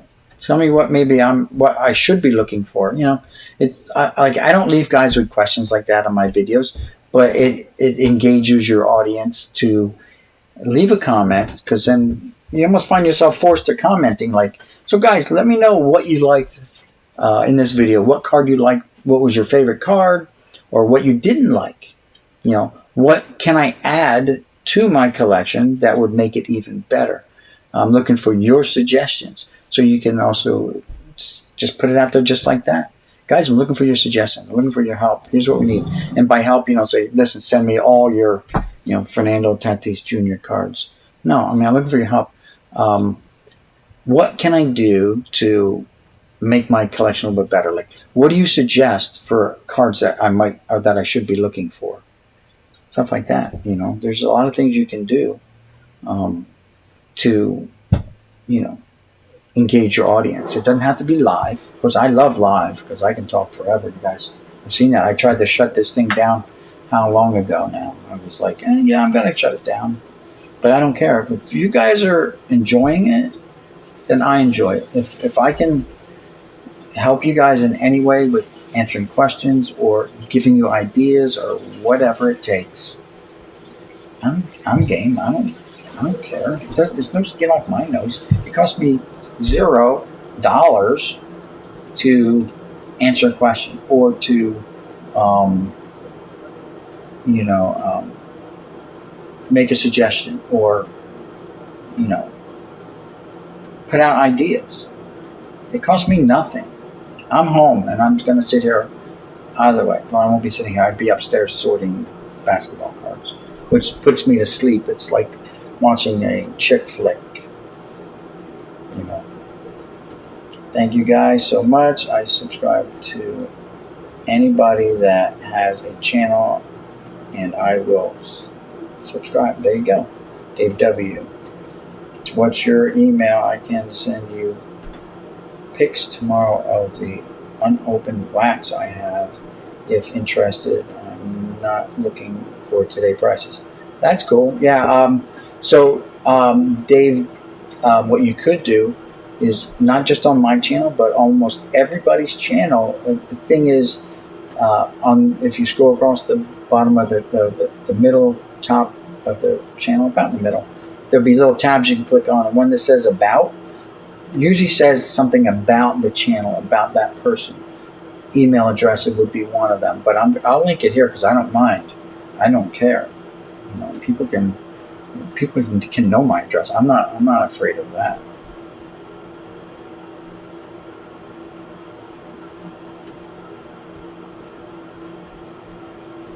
I just can't type and talk. And you guys have noticed that.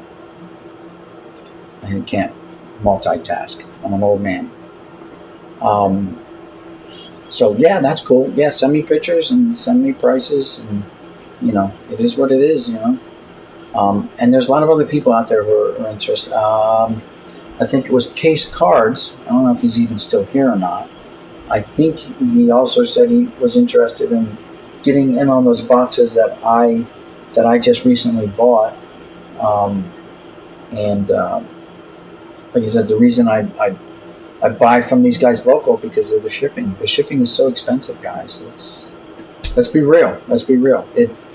The shipping prices have gone up a lot over the last 2 years. And I didn't ship a lot, but I know the price of a stamp, and I know the price of these bulk mailers. It's like $8.80 for this.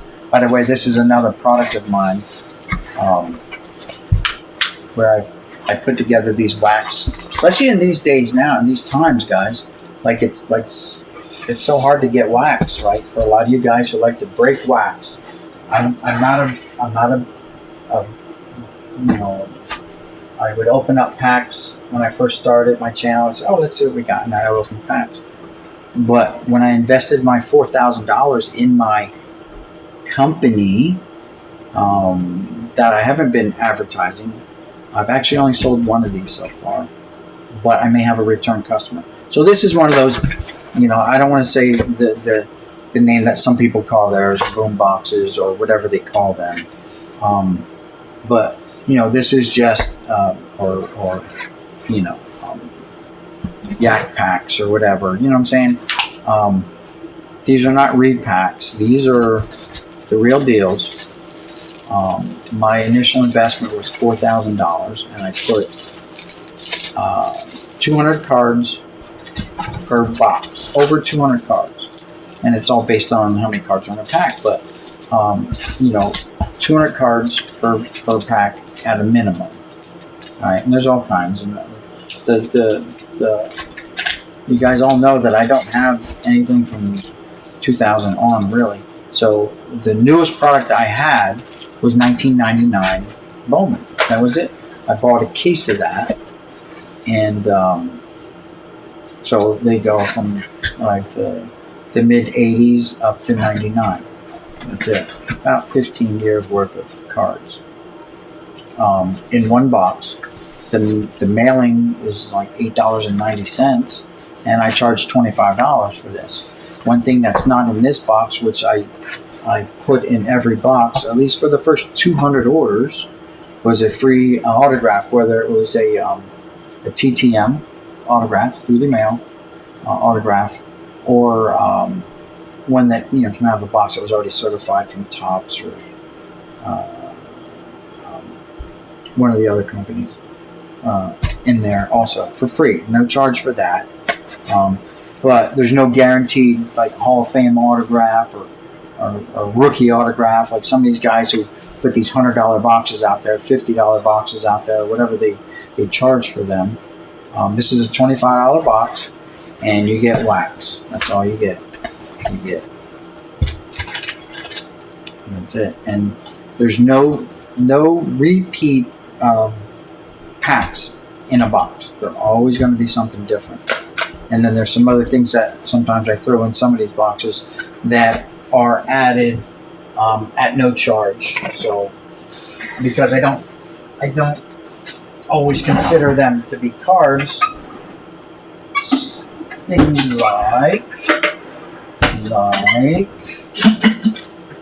like a pack of these. Like those aren't real cards. You know what I mean? They're just little cards. They're not real cards. Or sometimes you'll get one of these in the box. Or sometimes, now they're, again, I specialize in baseball, so you're only going to get baseball. I didn't buy any football, I didn't buy any hockey, I didn't buy any basketball. I stuck with, what I collected, which was baseball. So there's other things. There might be little pins. There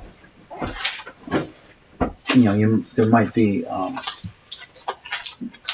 that might be in one. Like there's those big Dunrush cards, which have the little skinny tall boy pop-ups, or it might be a little pack of little buttons, little pins that you can stick on your hat or on your shirt or wherever. They're just little pins. And here's the checklist on the back. It tells you what could come in this. So this is kind of like an oddball thing that I bought, back then. I was like, yeah, let's do some oddball stuff. Yeah, so that's kind of what could also be in the boxes. And like I said, every one of the first 200 will have an autograph in there. Top loaded autograph, which I don't have any down here. I took them all upstairs, but most of the ones I got are TTMs, and I went out and bought these TTMs off my boss, who's a big TTMer. He sends out like 10 requests a day. So I know what he does because I'm a member of the same site, sportscollectors.net, which is a pay site, and you can do TTMs through them and, get addresses and all that good stuff. But anyway, that's it. How much are the boxes shipping? So it's $25 shipped. $25. I'm taking $8.90 out of this price, and I'm paying for the shipping out of that $25. So you're getting, for really a good price, I think. But again, it's not a $100 box where you're getting a guaranteed Hall of Fame autograph or guaranteed rookie autograph or anything like that. What you're getting is a guaranteed autograph, TTM or certified. Again, most of my autographs are TTMs, which I went out and I bought off of someone. I spent like $100, and I bought 100. I paid $1 each for these autographs off of my boss to put in these boxes, and then I'm using some of my own certified stuff and or my own TTM stuff. So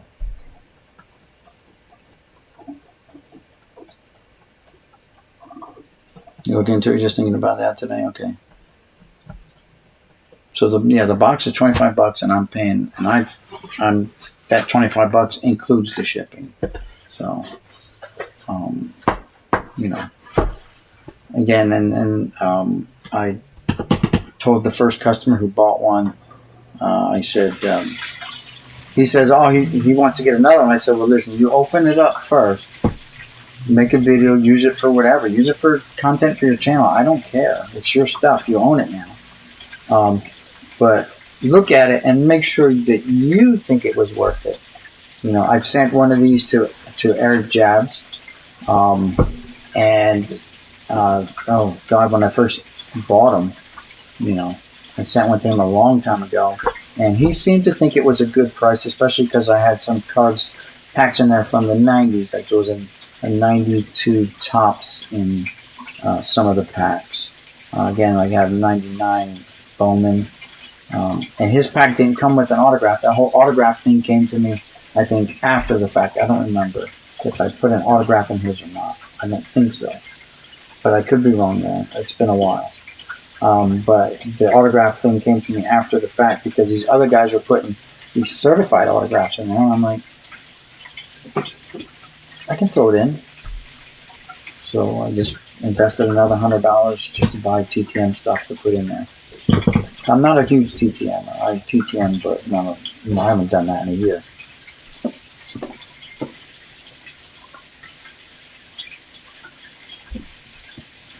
No, this is mine. This is what I'm putting together. I already opened up John's mail. John's mail was stuff I bought from his auction. I bought this top loader Tatis Jr. His bonus cards he sent me were this really cool 1980 Reggie Jackson, which has really sharp corners. This Lou Gehrig, because he knows I'm a Yankee fan. These I bought out of his auction, as a Lux lot. I got 2 Jeters I bought as a lot, and then he threw in with the Jackson and Gehrig 2 more Jeter cards that I didn't have, which was really great. I bought 2 out of his auction that I already had, but I just wanted to add 2 more Jeters to my collection. And then he sent me 4 bonus packs of wax. The bonus packs of wax that he sent me was 88 Fleer. We already opened them up. Right here they are. 91 Bowman. 92 Series 2. 93 Series 2. 93 Series 1 has a Derek Jeter rookie card in it. That's the blue wrapper. And 93 Fleer Ultra. So he sent me bonus packs of cards, bonus 4 cards, top loaded, and then the rest was lots that I bought. Oh, and I bought these 2 lots also. I bought the Mike Trout single card lot and the Francisco Lindor card from his auction. And he sent me back. I gave him this to him a year and a half or maybe even 2 years ago now. It was around Christmas time. I'm thinking 2018 is when I sent him that. And he sent it back. Not that he didn't want it. He just heard me mention a couple times, I guess, on my channel that, man, the story behind that is I gave them all away. I wanted to keep one for myself. And so he just, I guess I put a guilt trip on him and he sent it back. I don't know. But he's a nice guy, And he probably realizes, like, what am I going to do with it? I don't have room. I don't have room, so what am I going to do with it? He's got all those toys. You saw his room. This garage is getting like his room, except I'm not tripping over stuff yet. Well, not quite yet, but it's getting there. Excuse me for a second, guys. Let's do this. Let's kill the heat. It's warm in here. All right, my PayPal. Funny thing about my PayPal. Alex knows my PayPal better than I do. Okay, so here's my PayPal is my email, my other email address, because it's actually under my wife's name. So I believe this, you would find it under this. Let's see. So my PayPal is mwilgus2@comcast.net. And that's my PayPal. And my name, that could be under Michelle or Mickey. I think it's my wife's, Michelle. That's her PayPal.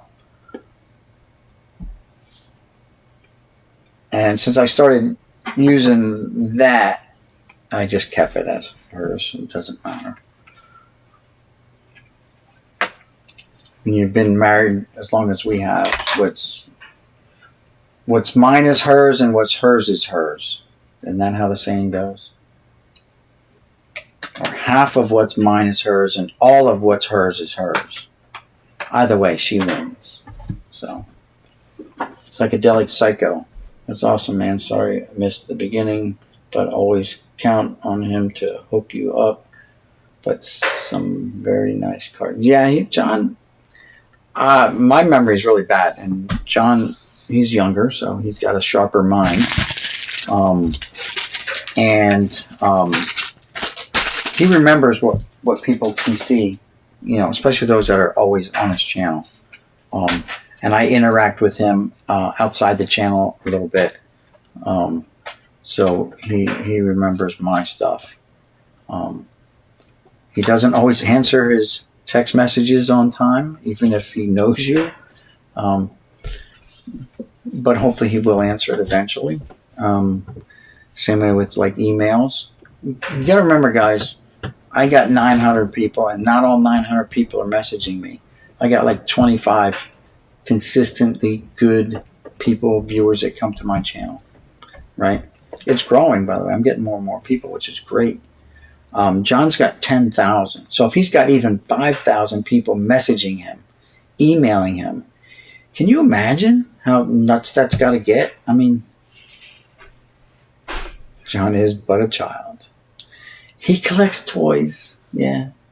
But to each his own, guys. You got to stick with your first love. And I understand his first love, his toys. But again, I'm old enough to be John's dad, because I was buying those same toys that he's talking about now for my kids. So when he's talking about his growing up in the 80s, my sons were born in 84 and 85. All right. They had all the same Ninja Turtle stuff, all the same stuff. So he only gave, what truth? He only gave you one pack? Oops. Yeah, no, wait, yeah. Oh, no, yeah. I'm sorry. He only gave me this one pack here. The other ones came off my wall of wax. Were you there in the beginning? Did you see the opening? I'll have to delete that part. I'm just kidding. I don't know what to tell you. He sent me this huge box. I'm like, Jesus. He said he had a package coming my way, but I'm like, really? Dave, did I ever give you my email? Yeah, I gave you my email. Okay. All right, and Goody G, I already linked my PayPal. So that's my PayPal. Henry S. John is but a child, Henry. You're right. Frank's Card Corner, you're back, or you've been here the whole time? I've been boring people to death. I like watching John because he shows stuff that I played with as a kid. Lots of nostalgia on his channel. For you guys, yeah, my nostalgia is dragging my kids out to the store, or my kids dragging me out, and I want this. Can I have this? Can I? Kind of just like how you guys were acting when you were kids. So, and I know I broke John's heart when I said, Jesus, just last year ago or so, whenever I got my solar put on, it's been over a year now, coming up on a year and a half. I went through my attic and I threw all that stuff out that I asked my kids, do you want this? Do you want this? The only thing they kept was the Nintendo stuff. So, that was a long phone call, Frank. Was it the card file there? I better watch what I say.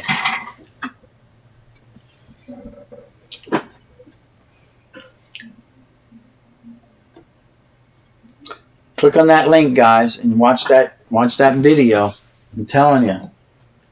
You got to watch that video right there. Don't forget. Alright? And we don't... Well, you just don't want to happen what could happen if you don't follow directions on that one. That's all I got to say. I'm not going to say anything else. I'm afraid to say anything because I don't know what would happen. They know where I live. They're within a couple hours drive of my house. So, I mean, I could come home one day and come into my garage, my studio, and there'd be people sitting in my chair, my lighted chair. The lights would be off, and I could see the outline of the chair going, and then I'm like, Oh shit, it's the card father. He came down to visit me. Card father does not make house calls. You go see the card father. If the card father comes to you, it could be the end. That's all I gotta say.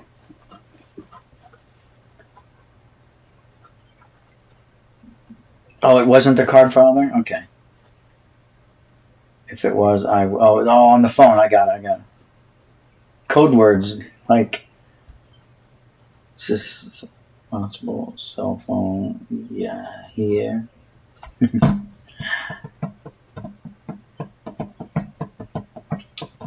Yep, disposable. Oh yeah, burner phone. That's what they call them now. Burner phones.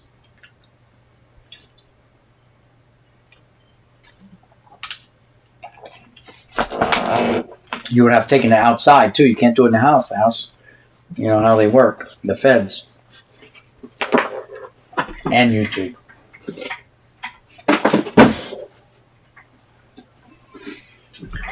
All right, guys. Guys, I had a lot of fun tonight. However, we're at 2 hours again. Golly. This was supposed to be a mail day video. And other people are going to be posting videos, guys, and putting up their stuff. And we need to go visit them. How about, though, this weekend, I'll do some StreamYards for anyone who wants to come in and hang out and chat. Help promote your channel. All right? That's what we're going to do. We're going to do a promotion of other people's channels. Now, I will take, say, 3 people. Even though I paid now for like 10 spots. It gets really hectic. Hey, Michael Heath, how's it going? And what we're going to do is we're going to try to limit each individual person's time so we can get more people up there. So when you come in, we'll start a timer and we'll say, I don't know, 20 minutes. We got to get boomed to 1,000. Guys, I got that huge box. I'm going to bring it in here, and I'm going to show everyone again what's in that box. It's actually 2 boxes for the first place. And then second and third place is each 1 box each. I'm giving away 3 prizes, guys. You know how expensive wax is these days? It was cheap before. It was a lousy gift. It was a lousy gift before. I get it. But now, it's worth, whatever it's worth. If you go by eBay prices, it's worth $25, $35, $45, $100. Who knows?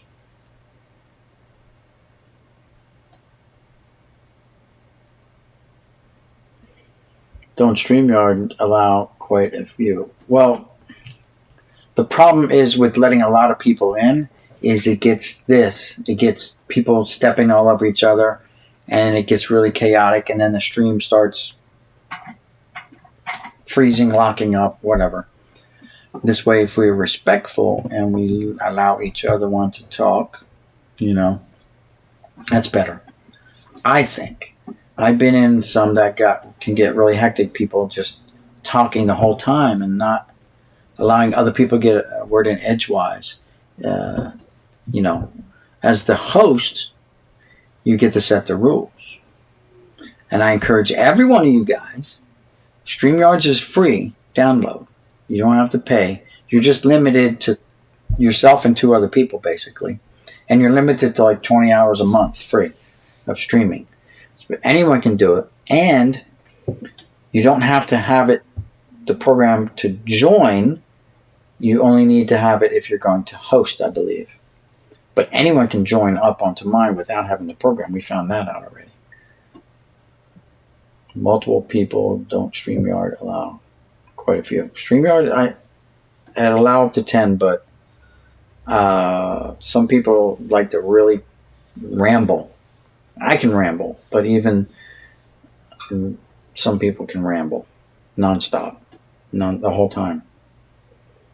And you got to stop and let other people take a breath and get some comments and commentary and fielding questions. I'd rather have people in here and I field the questions that come from the guys that aren't in the stream, the guys who are a little bashful, who don't want to, who are shy. And I understand public speaking, and this is kind of like public speaking. You're in a public forum setting, is tough. It's very, very hard. But the more you do it, the easier it gets. It's just like talking to your mom on the phone,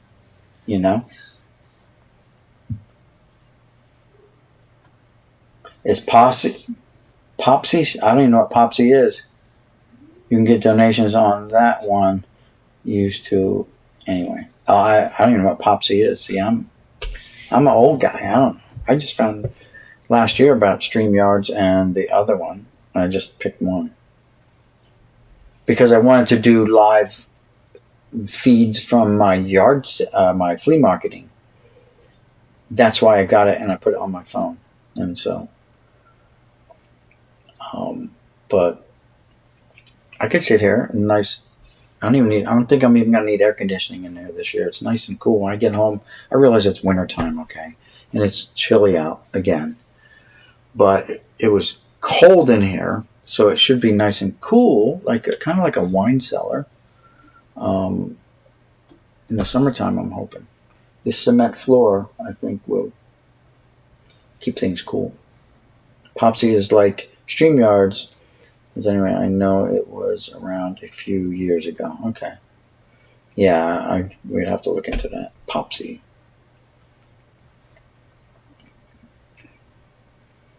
And I don't care about donations. I mean, if someone wants to buy a product, that's fine. Then I'm performing a service.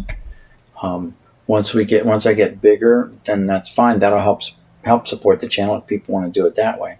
But times are a little hard right now. So, which was big with the haunted streamers. Okay, the haunted streamers.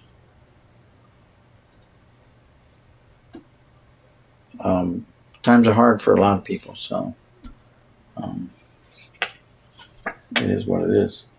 I'm fortunate enough that I have a job, and my job they shut down for 2 weeks during this whole pandemic. And I was out on medical during those 2 weeks.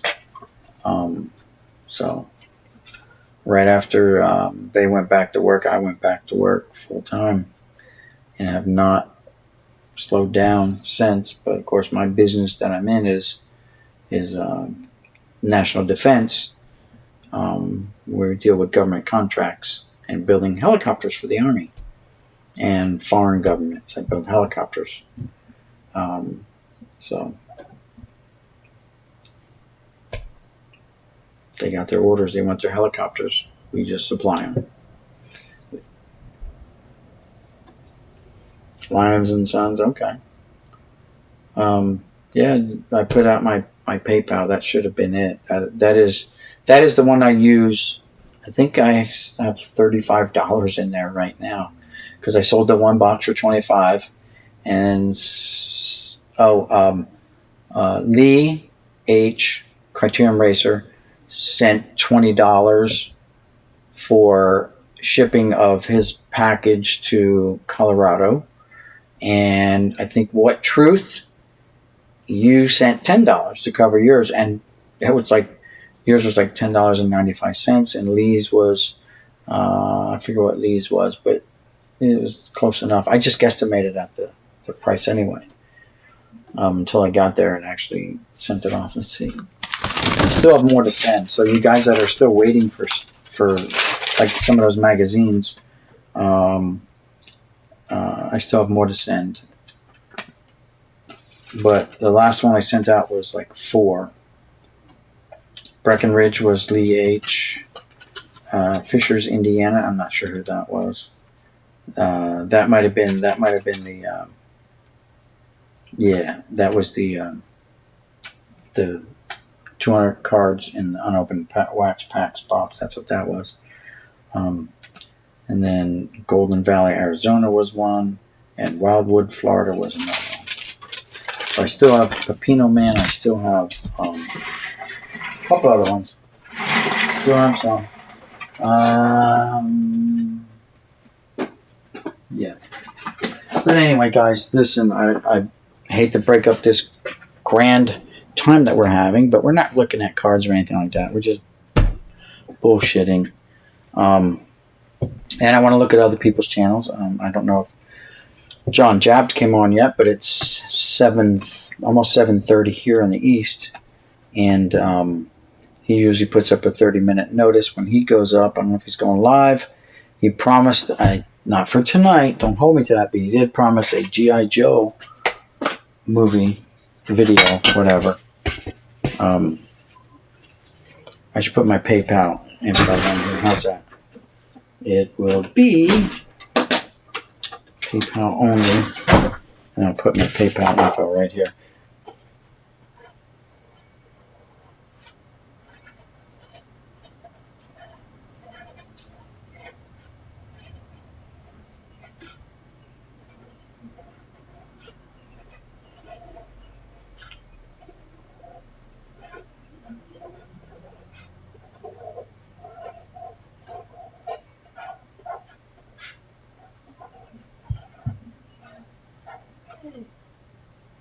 There we go.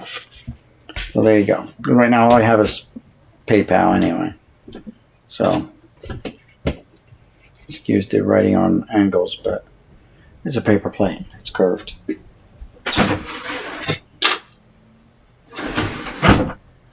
So, and I still want to call my granddaughters and say hi to them. 7:30, they go to bed at 8 o'clock. I don't see anything for John yet, notifications up.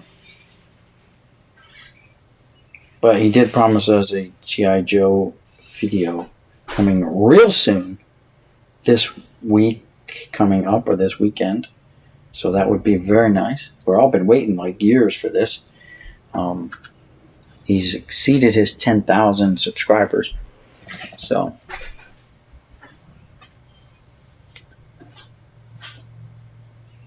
yeah, exactly. I know. A lot of people lost their jobs. And who knows with the current administration, if they're talking about, I heard today that they're getting recommendations of cutting the military budget. Well, that will affect me. And if you guys know anything about military contracts, just because the government signs a contract doesn't mean they can't cancel it the day after they sign it. They can just say, no, you know what, we're changing that. We're no longer going to order 300 helicopters. We're going to order, 125, 200. And it takes literally, I don't know, 3 months to build one helicopter. So it sounds like a long time, but when you got them lined up in a row and every 7 to 10 days you're moving,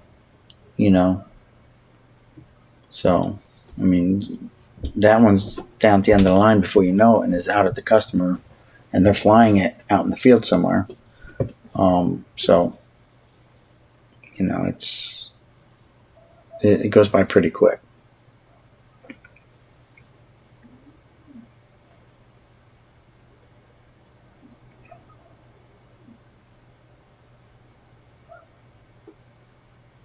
As this administration, yeah, man, guys, we're paying $3 a gallon for gas in New Jersey, which was historically one of the lowest gas prices states in the country, because we had refineries right over there in Philly, right across the river. It shot up, boom. It was literally almost overnight. It was a 15-cent jump here, 15-cent jump there, 25-cent a gallon jump here. Next thing you know, we're at $3 a gallon right now. And this administration's how many months into office? Literally less than 2 months in office. January 20th is when they took office. Yeah, tomorrow will be 2 months. And already gas prices have gone through the roof. That means home heating fuel this coming winter is going to be super expensive for those who rely on that. Cat made it in here. Those of you who live in Texas, you know what it's like when your windmills freeze. So, obviously they said it was because, truth or not, who knows, because they weren't winterized. Those things just break when you get heavy winds, and they just run amok. You've seen videos of them just snapping the blades off. So, yeah, I have my solar on my roof. One of the best decisions I've made, because electricity in New Jersey is so expensive, because we don't have our own power generation. We don't have power plants. We have nothing like that. I was having to buy my electricity from a supplier over in Pennsylvania, or from Delaware, or God knows where it was coming from, New York, and I was paying their prices. So I was, when you're getting like $400 and $500 a month electric bill, you got to do something. Now I'm getting to where they're paying me monthly. Is nice. So, but that doesn't mean that we need to be solely dependent on solar and wind. We still need fossil fuels. But that's a topic for another channel, another discussion.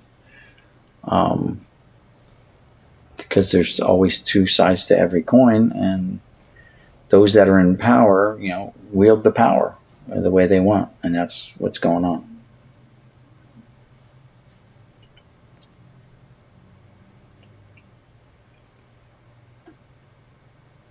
There you go, Buck. Wayne, how's it going? Thanks for stopping by. You got here just in time to shut her down. We're getting ready to shut it down. I'm going to go upstairs, and I'm going to turn on my YouTube up there, stream people's videos in the background while I sort basketball cards, if I feel like it. I don't know, man. I mean, it puts me to sleep. It's kind of boring. Jeff Airtime. I still have this box sitting over here for Jeff Airtime. Whenever he comes down, I don't want him to be bored.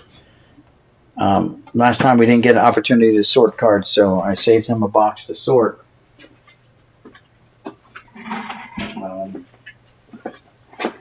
What am I do with it? It's around here somewhere. I saved him a box. Might be down here. But anyway. Alright, guys. Let's see. Any final... Dang, I missed it. Yeah, it was... in the beginning, we did the mail day from John. Basically, it was stuff from the... stuff from his auctions that I bought. Wander Franco, Mike Trout.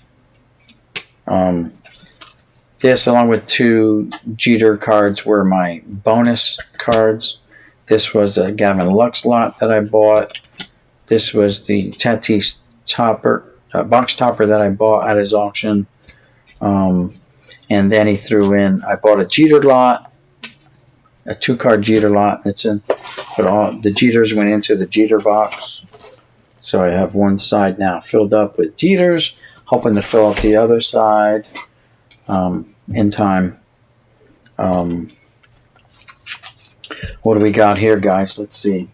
I'm pretty much done with basketball, I think. I haven't seen any more of stuff that I had,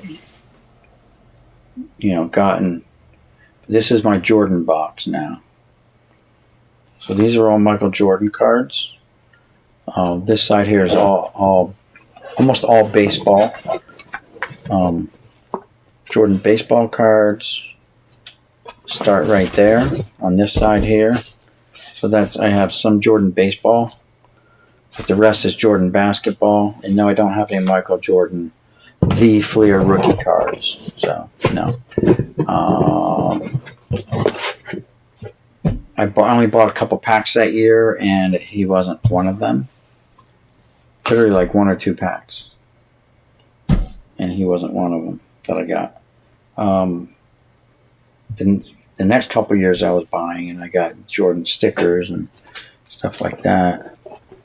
Here's some of the Jordan stickers that I got.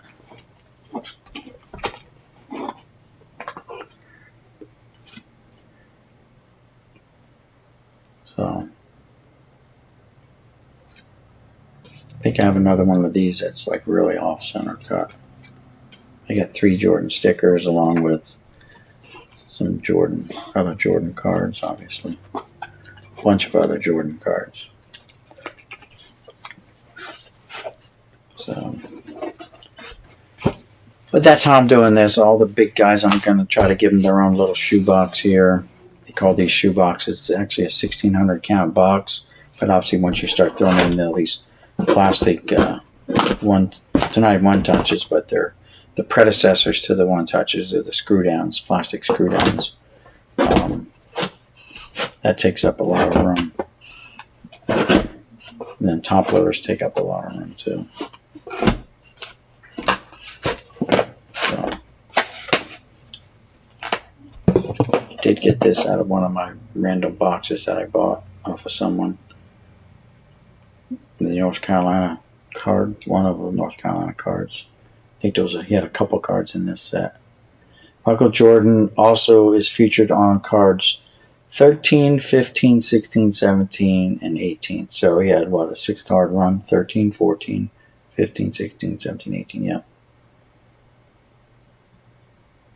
So he had 6 cards in this lot that was assigned to him. If I can get it to focus on, there you go. This is card 14. So they say those North Carolina Jordan cards are, worth a little bit. The second most valuable card in that set. There you go.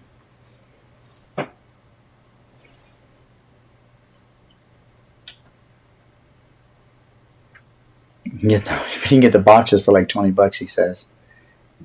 Multiple Jordans. There you go. That's all right. I just whatever I got. I'm not going to go out of my way to find them. If they're in something I got already here, that's fine. I'm not going to keep investing in a lot of stuff. I'm going to have to, just like everyone else, maybe start focusing on unopened wax. I mean, that's what I've been doing lately. So we'll see. Doing auctions will help finance other things that, buying other lots. Like I said, this weekend I'm going to head down to Big Dog's Toy Chest down in Richland. I think it was Richland, New Jersey. He's got a shop in an antique store, small store, and but he did on his video from yesterday. He did a walkthrough, and there's a vendor in there that has a shitload of baseball cards, old ones too.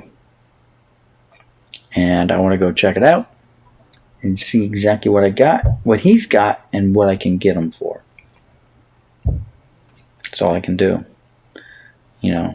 I still have to get my case of penny sleeves. That's $90 there.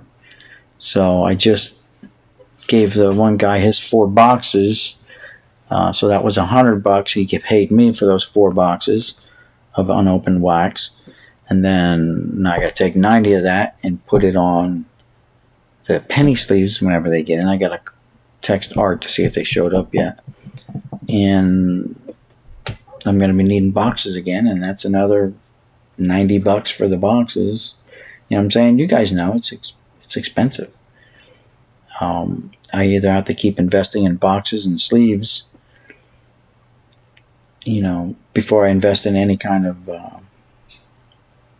grading of cards and stuff like that, like those Jeters. I want to get them graded. Better wait till probably fall again before the big card show over in Philly comes. And then I'll be able to drop them off. I'm not trusting to be sent through the mail. I'll be able to drop them off. And then, God, that's going to cost $90 a case. Yeah, and that's delivered. I don't have to pay any shipping. So usually on top of that, it used to be like $45 to $57 a case pre-COVID, but now everything's gone up. Everything's gone up. It's now, I could get a bundle of boxes for $80. It's gone up to $90. I never bought the top loaders, but a case of 1,000 top loaders was $100. Is $100 from my guy that I know, who I know through art. And it goes back to part what I said was networking yourself with other people that you meet through other means. Like my network goes through Facebook Marketplace and people that I meet there, and just letting them know if you know someone, and send them my way, or here's my number, have them call me or whatever. And Big Dog is part of that network now, where I bought 9 totes, full totes of cards off of him. He doesn't deal in baseball cards, but he was selling them for someone else. And then it has grown into, what it is now. He knows a guy. So he knows a guy that now I'll go this weekend and I'll know that guy who may know a guy. You know what I'm saying? So that's how it kind of works. If Frank is still, he knows all about the way the card father works. It's a system of knowing a guy. You know a guy. That's all I can tell you is I know a guy. I know a guy who knows a guy who can get you what you need. But, and there's always a but. There's always a big but, right? And what Pee Wee Herman says. But anyway. All right, guys. Other than that, I'm gonna shut her down for real this time because y'all keep me talking. Case I saw was $275.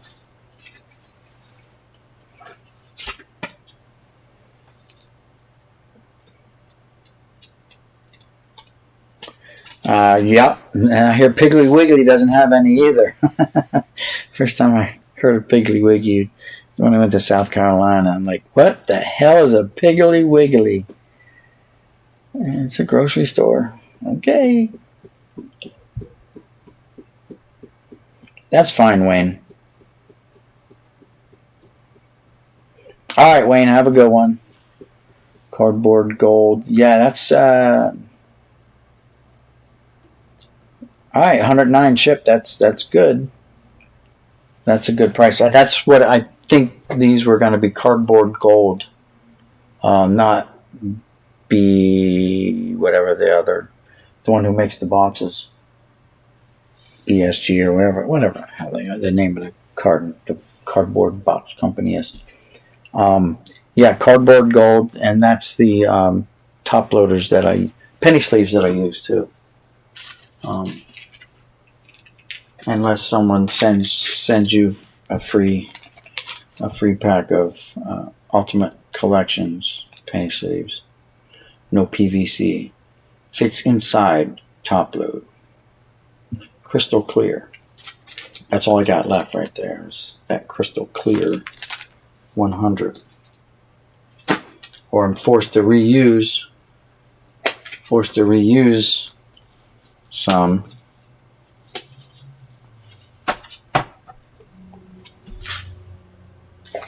Same way I've been forced to reuse older top loaders. I think we're all down into repurposing stuff that you might have thrown out before. Now you're just going to repurpose it and reuse it, or send it to someone who can use it. Like, look at this box. This one here, look how golden that one is, baby. That is like cardboard gold right there, only it's in a top loader form. That's some serious old top loader.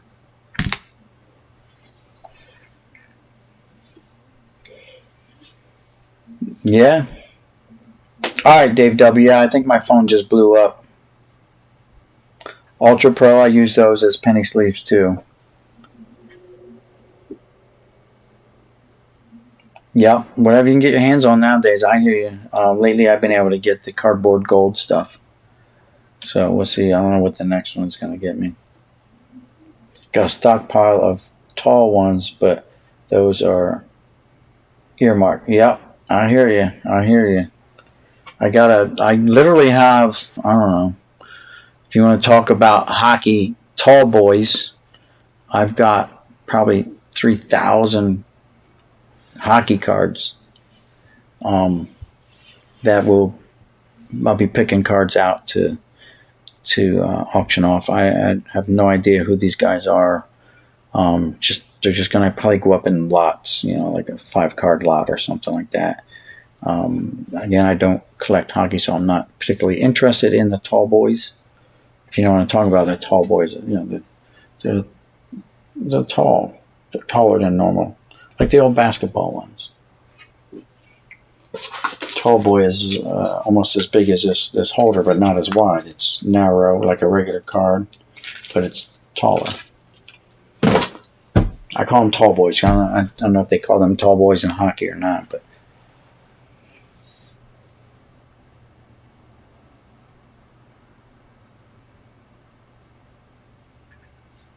do I have any readily accessible? You mean those hockey cards? No, they're upstairs. I don't have them down here.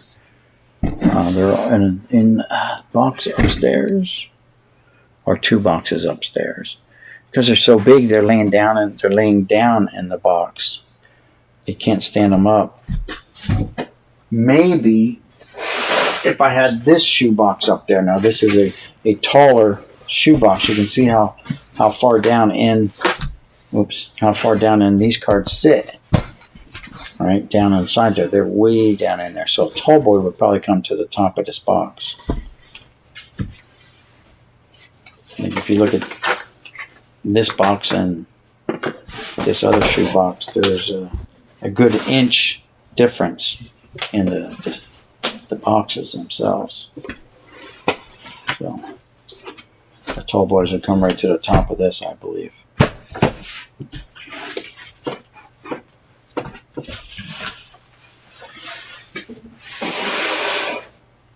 I'll bring some down to show this weekend. Tomorrow. I'm off tomorrow. Yeehaw! Actually, they just cut back on overtime, guys. So we may be starting to feel some of the effects of the new administration because of they went and cut the military budget. They came out and said no overtime unless approved. Before you could just, if I wanted to stay 4 hours overtime, I could. I never did. But I could have. I just was never that guy. I don't want to spend my life at work. There's other things I want to do with my life. I have grandkids. The weather's getting warmer, hopefully soon. They have their first t-ball practice, my granddaughters. It's Monday night, so I might be there shooting a video just to post on my channel, because my granddaughters have been on the channel before and they do open cards with me. So I'm going to get them more back involved into that. They're a year older now, so hopefully they've gotten a little better. Right now they're just cards everywhere. They don't understand it. They don't get it yet, but they will. They keep hanging around Pappy. They'll get it. I do have Pokemon still around. Yes. So we may get into opening up some Pokemon, because I still have these saved from the McDonald's Pokemons. So we may get into those. We may get into opening Pokemons for my granddaughters.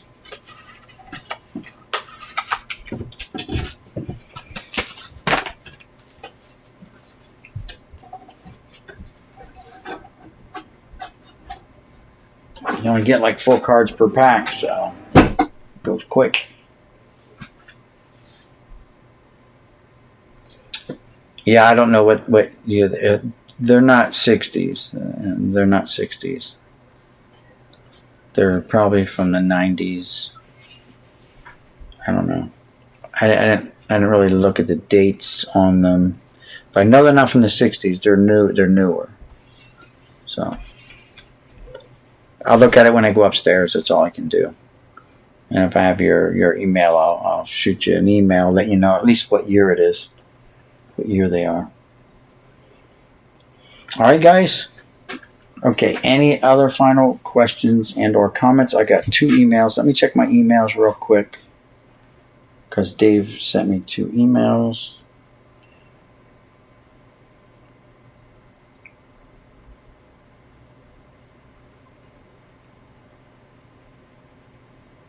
Good news, Dave. It didn't go to junk email. That's good.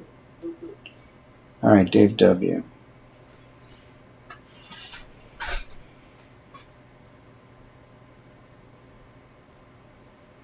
Opening now.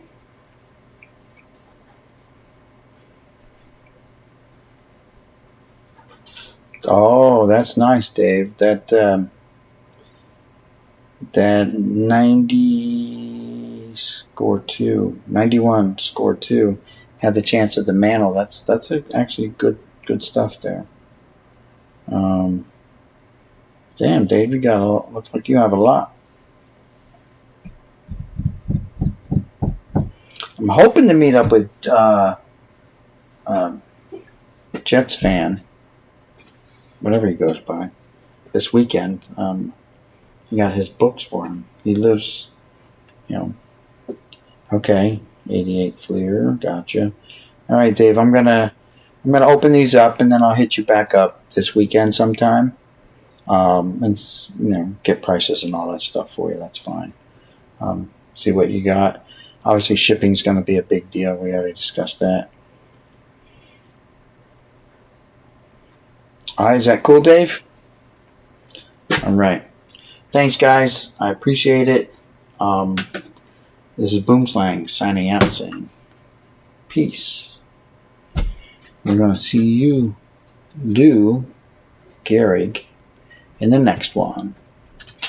Good night, guys. We'll see you around the channels. I appreciate everyone for coming by, hanging out, hitting that thumbs up, the old like button, subscribing, commenting, and we will see you around the channels, guys. So, see you probably over, I don't know, if John does a live, we'll be over there. If someone else is on live, I usually try to jump into other people's live streams later on tonight. I stay up way too late, but it's the weekend now. During the week, guys, I'll tell you what, I really sometimes can't do it. I shouldn't do it. I stay up and I get like 4.5 hours of sleep, then I'm back at work because I'm checking out other people's live stream and stuff. Shouldn't be doing that. Maybe after I retire and I don't have to get up, I can sleep in. That's the goal. To finally retire. Maybe I'll be 62 this year, maybe next year. Maybe at the end of 2022 because we go into a new contract. And we'll see what that contract has for me. And we'll see. The only thing it will affect is obviously when you're making a full salary and then you drop down to a pension, you got to make sure you're financially set. Right now, medical is a deal because you don't qualify for Medicare until 65. So I would have to fall under my VA. And my wife, who was on my medical insurance, would fall straight back onto her Medicare. My wife she's classified as disabled, so she gets Medicare. Even though you guys see her walking around physically, she's had 2 open heart surgeries and can't go back to work anymore. They told her that several years ago, so she's been basically out of work since she was 49 years old. And now she's 56, so 7 years, going on 57. So, 7-8 years. But what they don't tell you is for that first year of your proof that you're unemployable, you have to go a whole year without any income, meaning no unemployment, nothing, 0. So we were living off of my salary at the time. And yeah, I wasn't making what I was now back then. So it was getting to be a little rough. We were sucking up all our savings little by little. And then as soon as she hit 50, though, it kicked in. So funny how that works, you know. But anyway, that's another story for another day. I have a lot of those, don't I? I say a lot of those. All right, guys. Good night. Catch y'all later. See y'all tomorrow or tonight around the streams. And again, thanks for hanging out, guys. Tomorrow we're going to try to do, I don't know what time, so I can't put up times. I'm terrible at schedules because I like to sleep in. So I want to do some live streaming with StreamYards and getting other people in here. Limited time slots and that's going to be well advertised because I don't want the same people in here all the time. I want to get other people a chance. If they want to come in, let them come in, let them chat, let them plug their channel, let them field questions from the guys out here in the audience, whatever. You know what I mean, guys. All right. It's Boomslang signing off again for the umpteenth time. Peace. We'll see you guys around the channel. Good night.